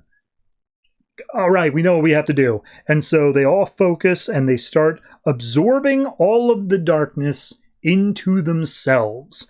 And so they split it between the 3 of them, and they don't have any other choice. They start sucking it all in, and very quickly the dark earth starts fading away. The true earth starts showing back up again in the sky, and we get the narration saying, oh yeah, first step to healing, darkness, it's a doorway, blah blah blah. So everything is fixed, everything is fine. And as they come back to, they're like, oh, we did it. And questions like, did we? Do you really think that we're any better off right now that not only we carry our own original sins, but we carry the sins of an entire extra world on top of it? Was our sacrifice worth it? And the Stranger's just like, oh, well, I think it was less of a sacrifice and more of an offering to all of humanity. And questions like, yeah, well, humanity sucks. They weren't worth it. And then behind them, in comes Nimrod, who is changed from a dark crow bird creature into a female with grotesquely long fingernails. Or sorry, fingers, I should say. And they're like, Nimrod, oh my god, you ready to fight? We'll do it again. We'll take you on. And she's like, no, we lost. It's whatever. And now I've transformed. I just seek understanding now. And I was a solitary creature. I just wanted my world back. But now I can't help wondering if there is a deeper truth that I should be looking for. So I'm going to go off and do that. And they're like, oh, well, we could go together. We could help you. And she's like, no, you guys suck. I really don't want to be around you. Although, stranger, here you go. And she presents a flaming sword and says, that's the sword that killed your friend. You'll know what to do with it. So at that point, they all land on a rooftop. And it's like, okay, well, at least all the 3 of us are all together now, Pandora says. And then questions like, Pshaw, you think I want to spend any time with you 2 losers? And he pulls out his Spear of Inquisition and attacks both of them. They're both knocked down flat on their backs. And the narration is told from Phantom Stranger's perspective of telling someone else. So he's getting a third party here. And the narration says, oh, we don't know exactly what question did in that moment. But when they came to, Phantom Stranger immediately shoots up and he's like, God damn it. Every single time we try to be friends with that guy, he does something like this. He's the worst, and I hate him, and he's awful. And then Pandora's like, but don't you feel it? And he's like, feel what? Oh. And it turns out that while they were unconscious, Question took all of the darkness from Nimrod and whatnot into himself. So now he has an entire world's worth of sin inside of himself. And they think, well, did he do it out of the goodness of his own heart and because we're friends? Or did he do it because he wants that much dark power and energy? The world may never know. So at that point, Phantom Stranger's like, hey, I'm going to go bury my friend who died at the beginning of this story. And she's like, I'll come with, Pandora. And she's like, no. Our book is done. We are no longer the Trinity of Sin. Goodbye now. So he goes back. He's got the flaming sword with him. And he's like, oh, right. His soul's inside the sword. He didn't die because of physical wound. He died because his soul was sucked out. So Stranger plunges the sword into Terrence 13, who's been the one narrating this whole time. And he wakes up and he's like, oh man, I'm going to be sick. But like, what happened? And Stranger's like, it's a long story. Ah, ha, ha, ha. And then our final page is Question stumbling down an alleyway. He's clearly in pain from all of this darkness. And he manages to teleport, I guess, out in a puff of smoke shaped like a question mark. As Terrence 13 wonders, what the hell was up with that guy? So, yeah. I never thought this book would do anything incredible, and I was absolutely right in that regard. It's an absolutely passable story. I think the biggest thing to come out of it is this is the only thing that the Question gets any sort of real development in. Obviously, he was around in, I think, Trinity War, but here is, he does something. He actually manages to grow as a character. He doesn't show up again in the entire New 52, but hey, he's there. So it's okay. Adding on this extra thing of Venna being the true Queen of Darkness, and then them just saying like, wait, we can absorb the darkness into us because we take on burdens of other people. That's our thing. I get it, but it also feels lazy in a way. Like it kind of just feels like, so why didn't you do this to start with? And I get they had to grow and they had to come over their own personal demon. But like, from a realistic standpoint here, Pandora and Phantom Stranger were already at this point. In their own respective books, they grew to the point where they realized, oh, I don't have to be so emo all the time. And they were willing to do this. Question's the only one that was holding back. So I don't know. Maybe it was on him. Maybe he was the one who had to learn. It just felt like this entire series just could have been avoided, I guess, is the best way to say it. I think this one kind of gets a 6 for me. It's nothing standout by any means, but it's also not like the worst read ever. It's just content, for lack of a better word, and I never expected it to be anything more than that.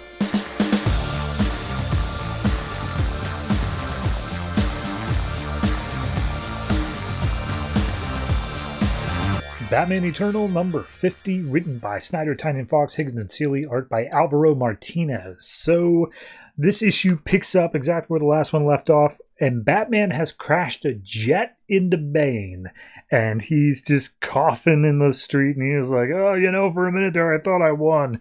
And Batman's like, this is my city, Bane. You never had a chance. And Bane's like, yeah, but you're slipping, man. You don't know what's going on. And Batman just kicks him in the face. So Red Hood walks up and he's like, geez, I thought I was a goner. You're going to have to put my Red Hood suit up next to my old suit. But Batman's like heavy breathing. He's not okay. And Red Hood's like, you cool, man? You just crashed a jet. Are you sure you're good? And he's like, yes, I'm fine. And he has the Penny 1 and Penny 2 bring up a map of Gotham. And they say, like, here's all the crazy stuff that's going on around the town right now.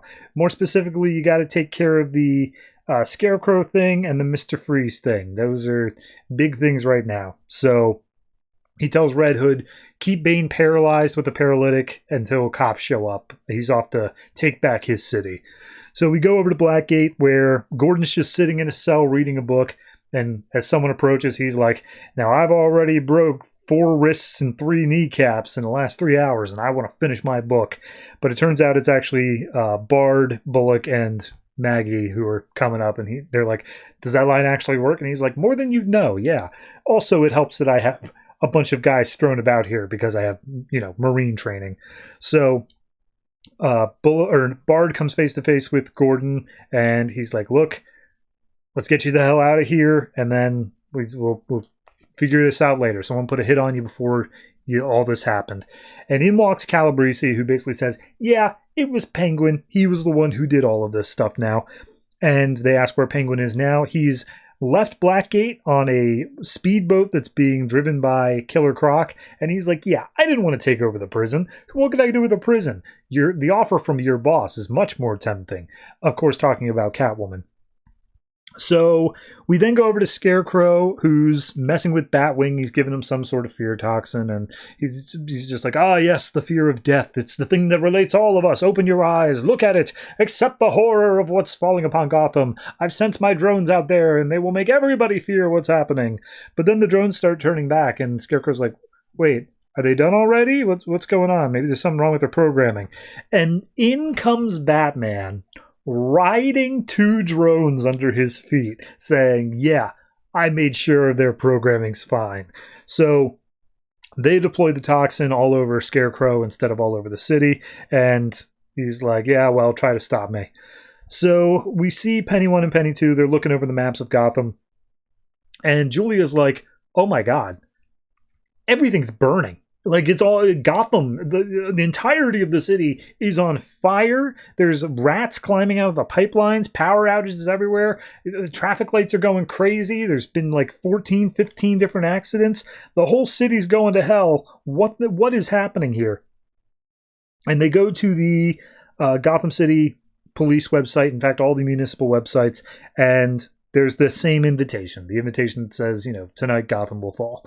So they call into Batman, but he's got his comms off because he's focusing. And they're like, well, I hope he's focusing on the right thing here. So we cut over to Mr. Freeze, who has already been taken out by Harper. Or probably Batman, but Harper's around for it. And he's got power cables in his hand. And he's like, how many volts are going through these things? And they're like, about 800. And he's like, cool. This is going to kill you, Freeze. This is going to fry your suit, and it's not going to be able to refrigerate you. And Freeze is like, I just wanted to have a perfect world. And Batman's like, yeah, me too. So he fries Freeze, and immediately Harper's like, that was extremely brutal. And he's like, I lied. It's not enough to actually fry his suit. It's just going to keep him paralyzed. And yeah, he'll live. And Harper's like, hey man, are you cool? Are you okay? And he's like, yes, I'm fine, but there are people out there who need help. Go. And so Harper goes off to do something. Batman picks up Mr. Freeze's gun. And we cut over to the Red Robin Clayface fight, where Robin's just jumping around, dodging all Clayface's attacks. He lands on top of a statue, which turns out was actually Clayface. So Clayface manages to get him all gooped up. And before he can do anything, he's frozen by Batman, who comes in. And he's like, yeah, all right, this is done. So Red Robin's like, hey, I've been disconnected from the internet for like an hour, and I'm really starting to feel withdrawal. So Batman gives him the ability to reboot his suit. And he's like, cool, one left. I got to go help Batgirl with Joker's daughter. And Batgirl just comes in and drops Joker's daughter on the floor, being like, you really think I needed help with this, like, phony, this complete poser? Yeah, no, I've wanted to punch that face for way too long. So as she and Tim are starting to get a bit smart-ass with each other, Batman's like, enough. Look out the window, you guys. Everything's on fire. Get everyone you can. Save as many people as you can. And so they immediately jump into action. And Alfred calls over to Batman and is just like, hey man, you need to hear about this. And he's like, no, not now. I don't get it. I don't understand who's doing this. I followed all the clues. I solved every damn puzzle, and none of it is coming together. Who the hell is behind all of this? And then a little voice in his cowl chimes up saying, you want to find out? And he's like, what? And he's like, yep, I'm sending through now. So we see that it is the invite is to Batman, saying that he's cordially invited to watch the end of everything that he holds dear. And it's at a bat signal on top of Beacon Tower. And he's like, all right, I'm going to go deal with this. And Alfred's like, bro, last time you slept was 36 hours ago. You are not in good shape. You could die here. You should not be doing this. And he's like, if I don't do this, all of Gotham dies. So we see the police lineup of Bard, Bullock, Gordon, and Maggie looking out at Gotham on fire, and they're like, Jesus Christ, what do we do? And Gordon's like, we're the police. We get to work. So back at Beacon Tower, Batman swings in, and this voice is just coming from around him. He can't place it. It's basically saying, like, yeah, I remember the first time they lit up your signal. I bought into it, too, for a while, but then eventually I saw it for what it really was. It was your mark. You were claiming this city as your own, or at least you were pretending it belongs to you. And Batman's like, enough of this. Show me who you are. Let me see who's behind all this. And he's like, you don't even recognize my voice. It's all right. You're all right. You can just say you don't recognize me. How about this? Let me jog your memory a little. And all of a sudden, cables come out and just tase Batman with God knows how many volts. He's down, and stepping out of the shadows, he's like, still nothing? Well, you never really did consider every option. But if you did, all you needed to do was follow the clues, and out steps Clue Master. Because of course it was. They said that from issue like 3 of this book. Of course it was Clue Master. But yeah, finally we're at the end game. We're at the point where it's okay. Batman is going to be told the entire plan, and he's going to be sitting there watching Gotham fall before him in the last 2 issues of this. So, no, I think it's a solid issue. I do think wrapping this up with Batman just being so done and getting so brutal with his rogues gallery because he's just wants this all to be over, I like that. I think it's a solid enough issue on its own. Art-wise is also great, so I think this one deserves a... I'm going to say 8. I was bouncing between an 8.5 and an 8, but I'm going to just say a low 8 on this one because I think what's really going to hit is going to be this next issue. I think that's where it's really all going to come together, and it's either going to stick it or be ultimately very disappointing.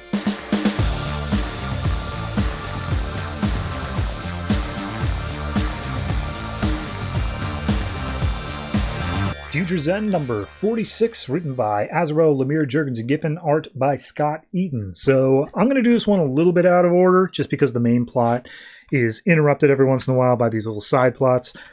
First side plot we get is at that upstate New York bunker area where Sergeant Rock's hiding out. Turns out, as he's sleeping, in the middle of the night, Lana Lane shows up and somehow paralyzes him. And she's like, hey, don't worry about it. This is going to hurt, and the paralysis will wear off, but, by then it'll be too late. Here's the deal. You're going to leave us alone. You're not going to come after me and Susan and Grifter and all of us. We're going to go off. We're going to do our own thing, and you're not going to come after us. Also, I'm actually a meta. I actually have abilities, and you guys never caught on to that because it's not something that I just casually have. It's something that I have to open myself up to. And it turns out her ability is that she essentially has an Animal Man-esque thing, but with insects, where she's able to take on the traits of different insects. And she's like, and I hate them. I hate bugs. I hate them so much, so I never really do this. But right now I'm doing it in order to paralyze you. And also, she like claws into his chest and pulls out some blood.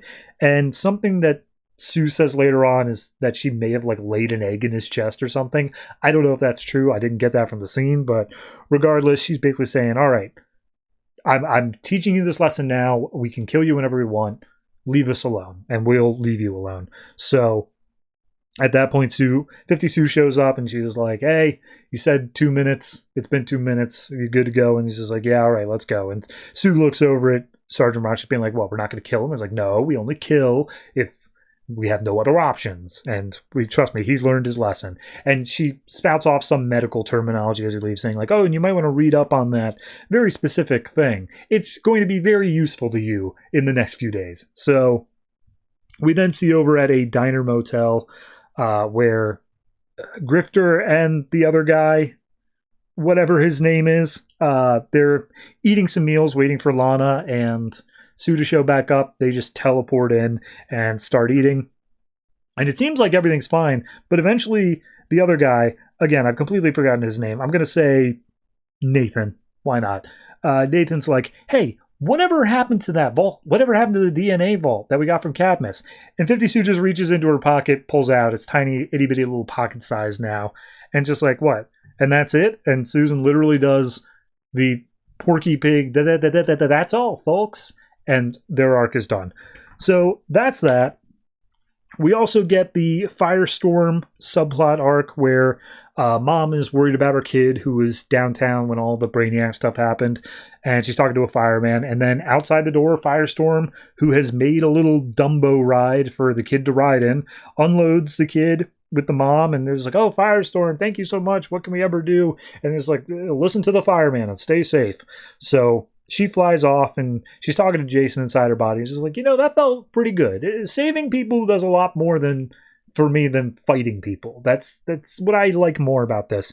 But as she's flying through, she sees the bar that she used to live over top of with Tim.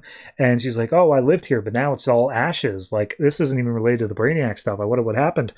And Jason's like, do you maybe want to reconnect with him and talk to him? And she's like, no, not while there's another man living in my head. And also, he lied about being Red Robin, and I'm still not totally over that. So, it's maybe someday, but not now. And then all of a sudden, they get a call from Justice League Dispatch, and they say, you got to get your asses over to Terrifictech ASAP.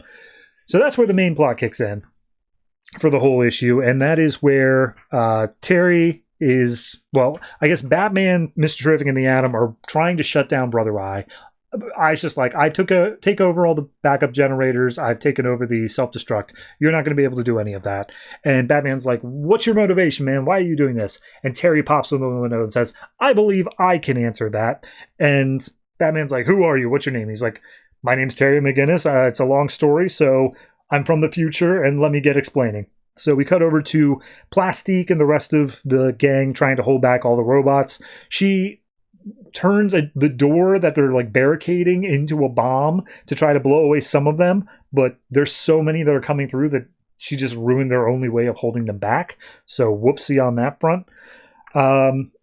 We then have Terry basically tell the entire story to Batman, and he's like, yeah, and you told me not to tell you because you tried to stop me. And Batman's like, yes, ordinarily that would be right, but these are different circumstances. So at that point, Mr. Terrific and the Atom are like, okay, so we just need to get his time belt working to let him jump back to when he actually needed to get to. And Batman's like, the hell we do. And Terry's like, yeah, he's going to try to do it himself because that's what Bruce, yes, I know your name and I'm sharing it with everybody. Screw you. That's what Bruce is going to try to do. But ultimately, all I'm doing here is trying to fill a dying man's last request. And the Atom, like, they pause for a moment at a standstill, and Atom's like, okay, so I'm going to get this belt working again. So while they're doing that, Terry has to go help out with the rest of the gang as they're trying to fight off the robots. Eventually, Key gets taken by the robots, and God, I forgot the other guy's name. Coil. He's like, no, he's my bro. We've been through all this stuff. He's been there for me. And if the monsters are made of metal, I can control magnetism. I got a shot against them. So he runs down after the monsters, trying to have a fighting chance against them. We then see Terry making his way, trying to get back to where Plastique and them are. Alfred's chastising him for letting Batman know about everything in the future because he wasn't supposed to do that. And they also say that his suit has not quite been fully repaired ever since his fight with the cyborg Joker thing. So it's in a little bit of a shaky position. But all of a sudden a wall explodes, and on the other side is Plastique, and she's like, oh, McG, I'm so sorry. I didn't know it was you. I thought it was monsters. And so they embrace, they hug for a moment, but more of the robots are approaching, so they very quickly hide down a hallway. As, wouldn't you know it, the cyborg Joker shows back up again, and he unloads a Gatling gun down the hall, and it appears like some of the bullets hit Terry, like they are hitting his chest. So at that point, Terry, as soon as the gunfire stops, he bolts down the hallway, he grabs hold of cyborg Joker and flings him out through the window. Terry's dripping blood like crazy. He says, oh, I failed. I'm so sorry, Bruce. The head flips around. It's Bruce. And he's like, I told you failure's not an option. And Terry's like, yeah, I remember. But then Bruce does then say, I'm sorry, Terry. And Terry says, hey, don't worry about it. And he flies Cyborg Joker way high up in the air, drops him, and just like, it's not over yet. So bleeding out, about to die, he manages to get his way back to where Tim and Plastique are. Tim catches him, and he's like, hey, yeah, I know, I die in the future. I get all that. And Terry's like, yeah, I'm sorry I brought you into this, but if you're into it, would you be a little bit, more into it now? And it seems that, they embrace for a moment, and the suit phases off of Terry as Plastique comes up, and Plastique's like, oh, please, we got to get him to a doctor. And Terry's like, no, don't move. After everything I've been through, I want you to be the last thing I see. And he looks at her and ends up dying. Terry McGinnis, first time in the DCU, now dead. Yeah, no, I mean, it's okay. The Terry McGinnis stuff, all the stuff going on at Terrifictech, moving on with the Brother Eye situation, I think is decently well written. I like the way they're moving forward. It has this sense of urgency of this is where it all begins. We have to stop it before it spreads throughout the world. We are on a time crunch. I appreciate that. Everything else, especially the stuff with 50 Sue and Lana and Grifter, feels like, oh yeah, we didn't really wrap that up, did we? And so they just very quickly put a little epilogue here to say, and they lived happily ever after, don't worry about it. It's so unsatisfying. It is so absolutely like, that's it. You gave us all of this crap about Grifter and 50 Sue and Lana and them being on the run and all this, and you're going to wrap it up with and they were never hunted again. Like, screw you. That's just immediately, that plot line had no planning, no finish line in mind. It was just, yeah, we'll figure it out. And then they ran out of issues and they're like, I guess they just go to a diner. So, yeah, part of this issue I like, part of it I hate. So ultimately, I think I'm going to come down to like, I'm going to say 5.5. I'd still like it a bit more than I hate it, but like, damn, I really don't like the way they wrapped up that plot line. And then whatever the hell's going on with Firestorm, again, it's not a bad arc. It feels like we're still going to have an extra bit of story with her. So I'm not that concerned about it, but it definitely feels like they just ran out of issues. They had no idea how they wanted to wrap this up. So 5.5.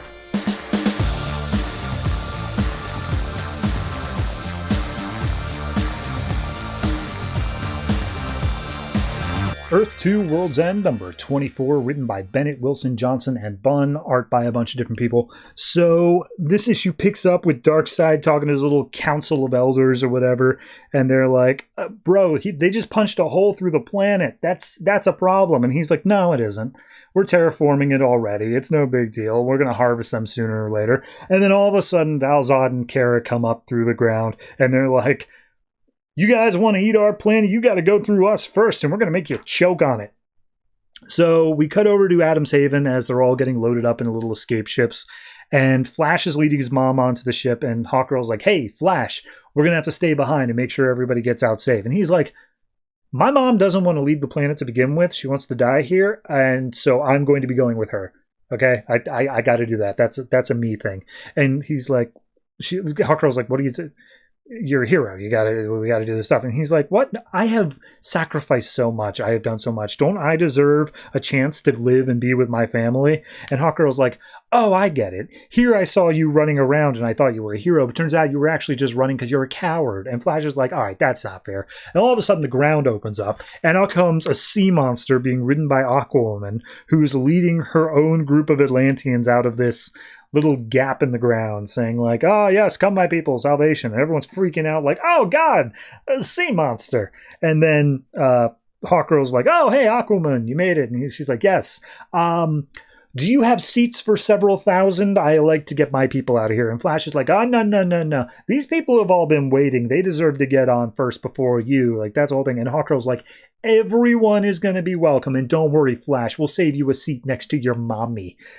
So we then cut over to Barda, who's nearby, posing as a human who's trying to escape. And as she's moving her way through, it's the Tamaranian god of death or whatever, Klee, the Fury, who's like, hey, Barda, I'm sneaking out of here too. Like, we could totally, like, rock whatever world they land on. We can conquer it. And she's like, yeah, that sounds awesome. Let's do that. So we then go over to Batman, Huntress, and Red Arrow, who Batman is just saying like, oh, Huntress has to stay on this ship because she has to protect Oliver Queen and the Codex. She came back in order to save this world. And then Huntress basically tells Batman like, hey, whatever happens, don't miss me the same way that you miss my dad. Like, don't make the vengeance your whole thing. It's not about the people in our lives. It's about what you do with your life and the good that you do. Okay? Can you please remember that? And she gives him a hug. And Batman's just like, oh, okay, all right. So we then go over to Grayson and Wildcat, and Grayson's got his son back, and they're about to hop on the ship. And then just before they get on, because we just need to twist this man's nipples a little bit more, they say, sorry, we're getting too full. Women and children only now. And Grayson's like, what? They said everybody would be able to get on, and they were like, we hope so, but like we're out of room. We don't have any more room. So Grayson's like, oh my god, I gotta let my son live. This needs to happen. So he turns to the closest woman he can find who's about to get on the ship, who happens to be Barda, and says, please, will you take my son? His name is John. Please just make sure he's okay, and I will find them whenever we land on wherever it is we're going. And Barda's like, can do. Smirk. So they all hop onto the ship, and then Grayson's like, God, Ted, oh man, nothing's giving me a break here. So Sonya calls out to all of the Mr. Terrific and all the people up on the ship, saying like, okay, ready to go. Everyone's in a line. Everyone's in a queue. Anybody bails on that queue and tries to get ahead, they will be shot out of the sky. So don't you do it. Everybody upstairs, we're coming to you. All 2 million of us. So meanwhile, up on the Endurance, Wesley Dodds is like, hey, a big green light just blasted a hole in Apocalypse. That's how they're going to be getting out. They're all on the way. We don't have enough room for them. So what are we going to do here? And Sloan is like, yeah, no, they're going to suffocate up here. Like, they're all going to suck on the oxygen. They're all going to die. And that's it. That's how it's going to be. And Mr. Terrific is like, come on. We solved all these problems before. We nearly teleported an entire planet just to make this work. We can solve this. We can do it.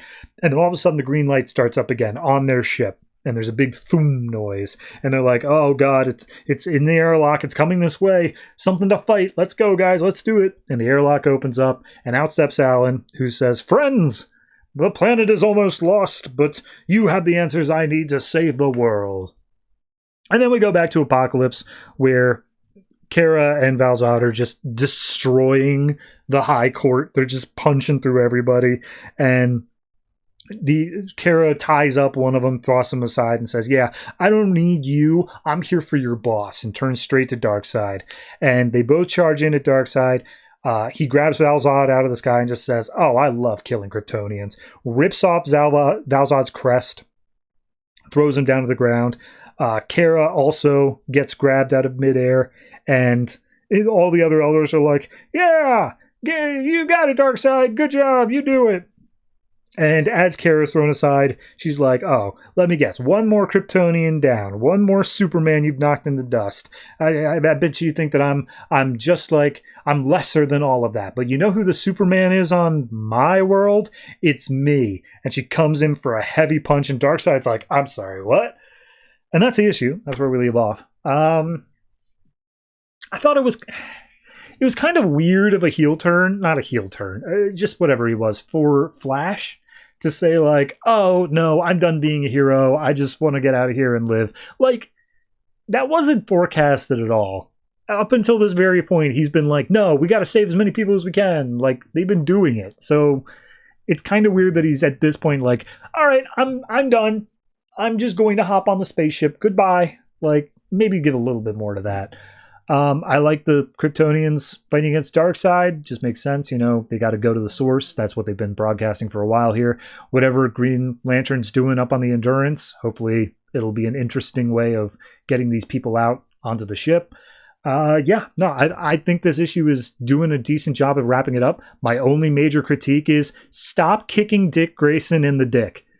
Stop it. He's been through enough. Let him be with his son. God damn it. I'm so sick of it. Every single time this man turns around, it's like, oh, you wanted your son? Bam! You're going to sit on the ground until you get your air back in you. All right, so I think this one's probably like a 7. It's at least got a more hopeful message. I hope that we can keep that up for the next 2 issues. If the next one ends with like a depressing, oh no, how do we get out of this? I'll be okay with it, as long as the final issue has that little glimmer, that little thing of like, we can do it. So, yeah. All that said, I said 7, so I'm sticking with that.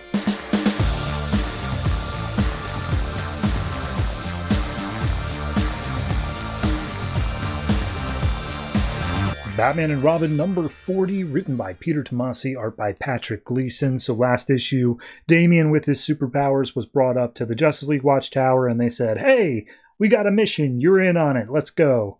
So we see Damian leading the charge, flying in front of Superman and Shazam. Wonder Woman joins in as well as they approach a Japanese island that is completely abandoned except for a giant fighting robot that's just causing some mayhem and destruction.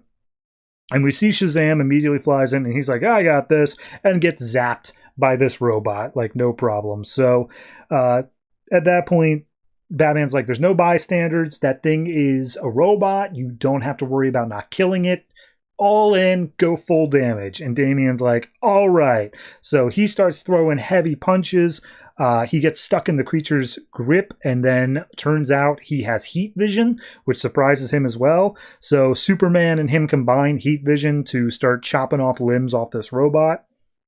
And ultimately, it fires off a big energy beam that causes everybody to back off.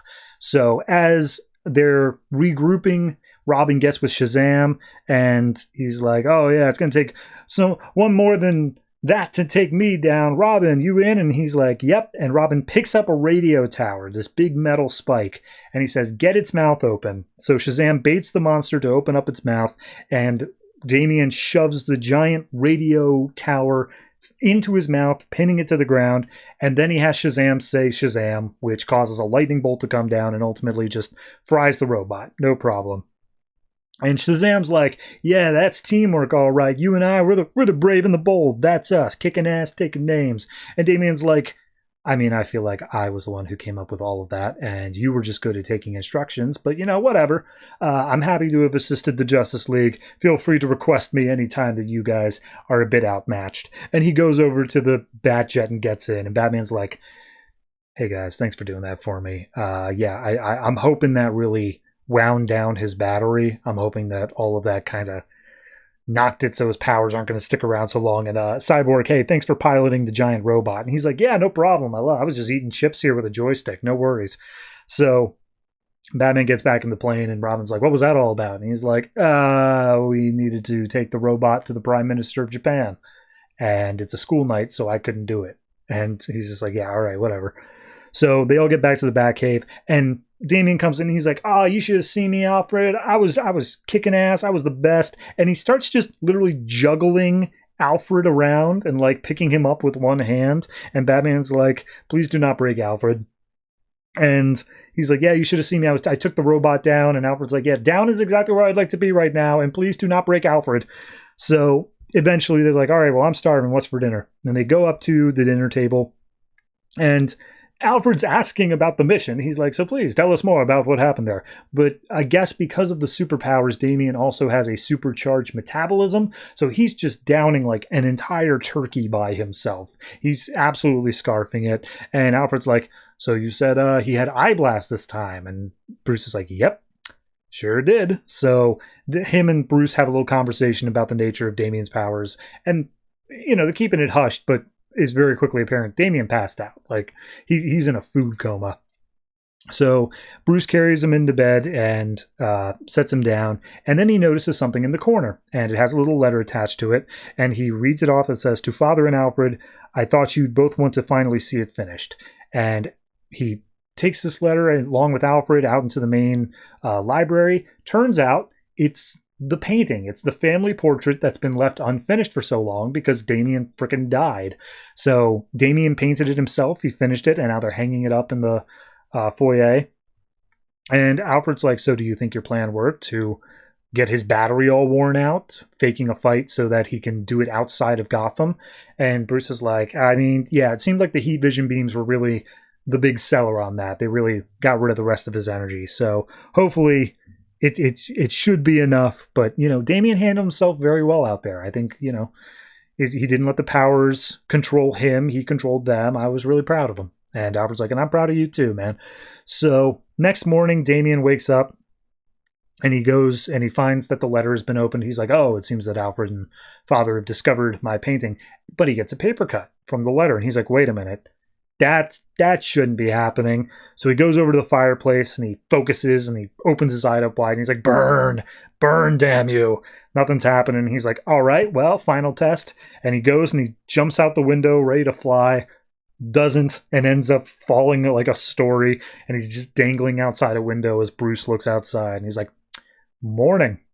Maybe you should come inside. So him and Damian, it seems later that night, they're having a talk, and Damian's like, so the powers were always temporary? I don't understand. It's like I never had them at all. And Bruce is like, yeah, I don't know. Crazy. I guess it just ran out, but, I'm not going to lie to you. I'm kind of glad that your powers are gone. And Damian's like, I just wanted to be something more. I wanted to be incredible. And Bruce tells him, well, it seems like being Damian Wayne is enough for now. That's not so bad, is it? And he's like, no, I guess not. But I wanted to fly. So at that point, Bat Signal goes up. Alfred comes in saying, oh, I'm sorry to interrupt. And we see the whole sliding down the poles, going down to the Batcave, getting suited up. We go past Titus, we go past Bat Cow and Alfred the Cat as they hop into the Batmobile. And as they're swinging around town, Batman looks over at Damian and he just gives a smile. And Damian's like, are you feeling okay? You're actually smiling. And he's like, yeah, guess I am. And that's the end of the issue. Honestly, it's fun. It's just a good time. It's a feel-good issue. I think my only critique is that they do the reveal that, did the plan work? Is he burned out of his powers or what? They do that twice, once with the Justice League and once with Alfred, and it's like the exact same conversation both times.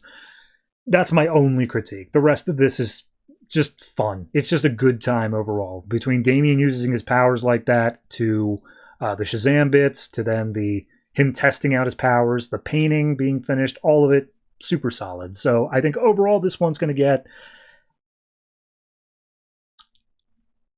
8.5, close to the 9, very close to the 9. But I don't know.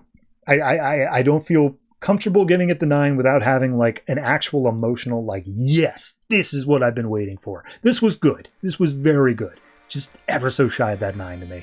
But still, definitely check it out.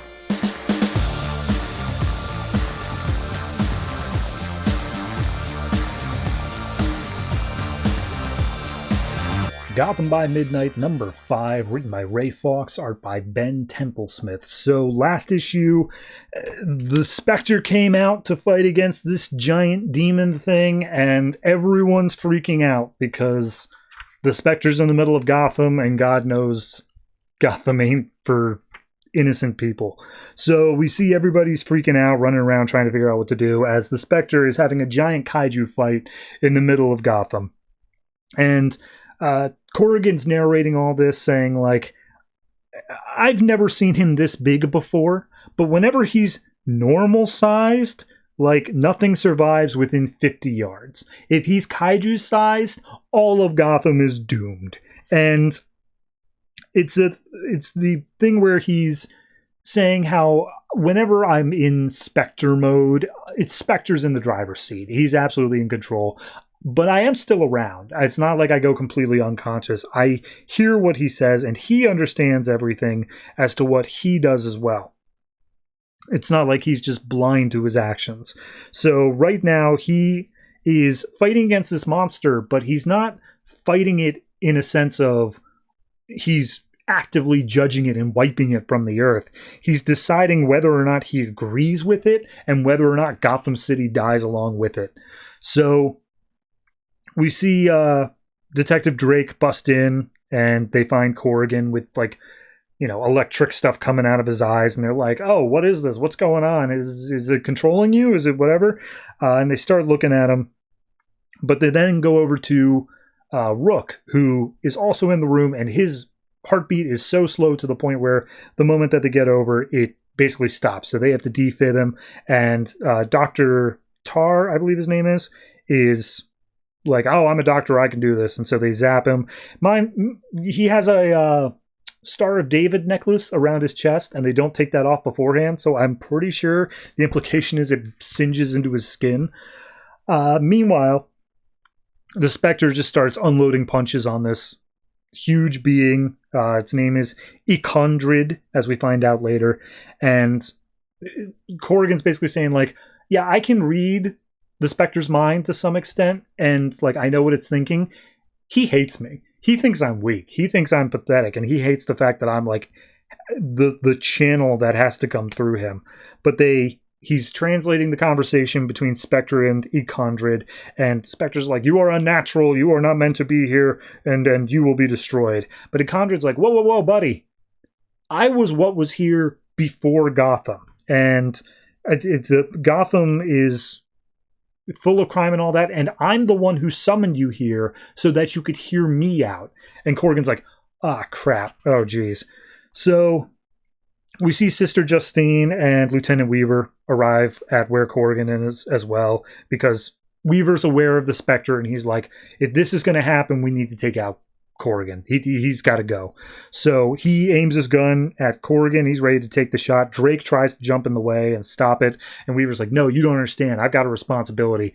We don't know if killing Corrigan will stop Spectre, but it's at least worth a shot. But before he can do that, Drake lets out one of her cries, one of her loud screes. Meanwhile, up in the sky, Batman hears the scree. But he's flying the Batjet, and he's like, all right, this giant-ass shadow monster's in my city. Drop some bombs. And so he puts some missiles out, attacks the monster. It just starts reforming itself, and Batman notices the little black flowers that came off of it, and he's like, wait a minute, the flowers, it shed them. They're not... And then he loses control of the Batjet, crashes into a building, and just starts, like, leaning off to the side. So he's out of this now. Meanwhile, Drake lets out that scream. It finally comes to an end, and she realizes exactly what she did. So turns out that Corrigan said that there is basically a curse on her when she does that scream, where whenever she does it, someone has to die. Someone around is going to die. And Drake is like, oh God, like I have to take this sacrifice. It's on me now because I screamed. It's too much. So she takes the gun from Weaver. Weaver, meanwhile, still trying to recover from the scream, comes up to Corrigan, just like, come on, man, you got to wake up. The city, it's full of sinners. You know what's going to happen if the Spectre even looks at it. We got to wake you up and get Spectre put away. Meanwhile, Justine is outside where the bat plane just crashed, and she's just praying. She's just like, Lord, if I am pure of heart, which the Corrigan says I am, and I don't truly believe, please hear me out. Spare the city. Take me if you have to, but just spare the city. Meanwhile, Drake's freaking out, just like, someone has to die. It's destiny. I've got to do this myself. I have to take, myself. Like, I have to kill myself in order to make sure that no one else has to die. Meanwhile, Spectre is listening to Incondred, and Incondred's basically saying, like, we were here, there was the native people before the Gothamites showed up, and we had a village here, it was in Slaughter Swamp, they were the native people, and they were taken from this land, they were murdered, they were raped, the children were taken, and they were forced to forget their native language, and so they were indoctrinated into this larger thing, and they brought sickness and death. And so I have done the same to them. Justice is eye for an eye, after all. I've taken their children and robbed them of their language. I have brought sickness and death. And so now I ask you, Spectre, who is the evil one? Who is the sinner that deserves to be judged? And Spectre looks around and he's like, evil must be punished. And we see everyone's just freaking out, saying like, oh, take me instead. I don't want anyone else to die. Drake's got the gun to her head. Justine's praying to God. Dr. Tarr's whispering in Corrigan's ear, basically saying like, if the Spectre comes out, the city's destroyed, we're all going to die. Is that justice? Is that truly justice? Is that really what it believes? And the Spectre looks up to heaven, and he lets out a long yell, and it seems like it comes from the Spectre, but this thunder rolls, and it's not actually thunder, it's not even the Spectre. All the windows shatter in Gotham, and everyone falls to their knees, and everything goes silent, because it wasn't the Spectre, it was the voice. The voice spoke out, and Corrigan doesn't understand what it said. No one has any clue what happens, but all of a sudden the Incondred turns away, it heads back to the swamp, and Spectre just stands there, and he knows that Incondred has not been forgiven. No one has been forgiven, but no one's being punished either. Something has happened. So Drake gets the gun taken away from her. Tarr looks outside, just says like, oh, wait a minute, it's over. Something's going on. But then he sees a body laying out on the ground, and he says, oh no. And as Incondred goes back into the swamp, casting the flowers off, everyone runs back out to the street. Corrigan manages to get up, and it turns out that Sister Justine, she's dead. She seemingly has died in a sacrifice to save all of Gotham, a pure soul taken to save all of them. And Batman comes up to Corrigan being like, hey man, I'm going to need you to explain this one for me. And Corrigan's like, I don't think I fully figured it out myself. So, yeah, it's a downer issue, but I really like it. It's got this epic scope to it that I think a lot of comics try for. They try for this idea of things have never been like such a big deal. Like right now, obviously in DC, you've got World's End, Future's End, stuff like that, where it feels like the end of the world.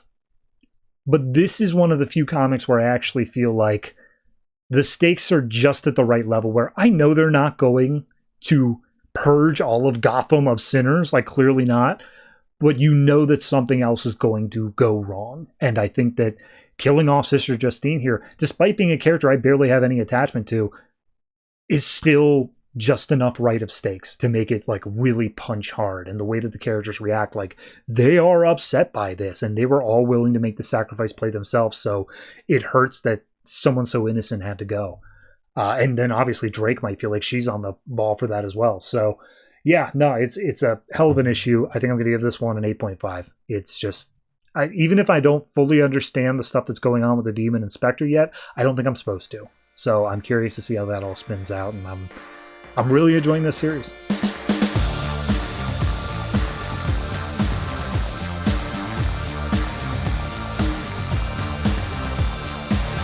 And that's it. That is all the comics that came out from DC Comics this March 18th, 2015. And yeah, I don't really have anything big to say here at the end. Obviously, I've told you for the past 2 episodes that next week was a heavy week, but because of my incredible intelligence and super well put together foresight plan thing, I have managed to slim it down from 19 comics to 14 comics. Now, mind you, one of those is still Multiversity, so it's going to be a longer episode than usual anyway, but considering that the past 5 episodes have all been over 2 hours, yeah, I don't think longer than usual means anything anymore. I think I'm just kind of failing at keeping things concise on this show, as evidenced by the fact that I'm still talking. So, just in order to wrap this up, let's talk about what's coming out next week. Next week we have on the docket, in no particular order, Multiversity, Ultra Comics #1, Batgirl Endgame, a special for that one, and then Standard Comics we have Arkham Manor, Catwoman, Red Lanterns, Sinestro, Aquaman, The Flash, Infinity Man, G.I. Zombie, Justice League Dark, and our 3 weeklies, which of course are all on their penultimate issue to be wrapped up in the 5th week following. Did I not mention that prior? We have a 5th week. We had a 5th week coming up this month, a bunch of annuals, a bunch of stuff before we get into Convergence. So be sure to check that out. But as it stands now, that's it for this week's episode. If you have anything you'd like to add for any of the comics I talked about this week, last week, any week at all, go ahead and add them in the comments down beneath this YouTube video if you're watching the video. And if you're listening to the audio version, we have a ton of different places you can chime into. We've got a Discord, subreddit, Patreon, other stuff. Just Google comics from the multiverse, and odds are I'm going to be hanging on to that. So yeah. Anyway, that's going to do it for me. Thank you very much for watching, listening. However it is you consume this podcast, be sure to tune in next week and interact with it in a very positive way. I really appreciate that. You don't. Most people don't. But I appreciate it when you do. And as always, try to remember, if it ain't broke, don't fix it.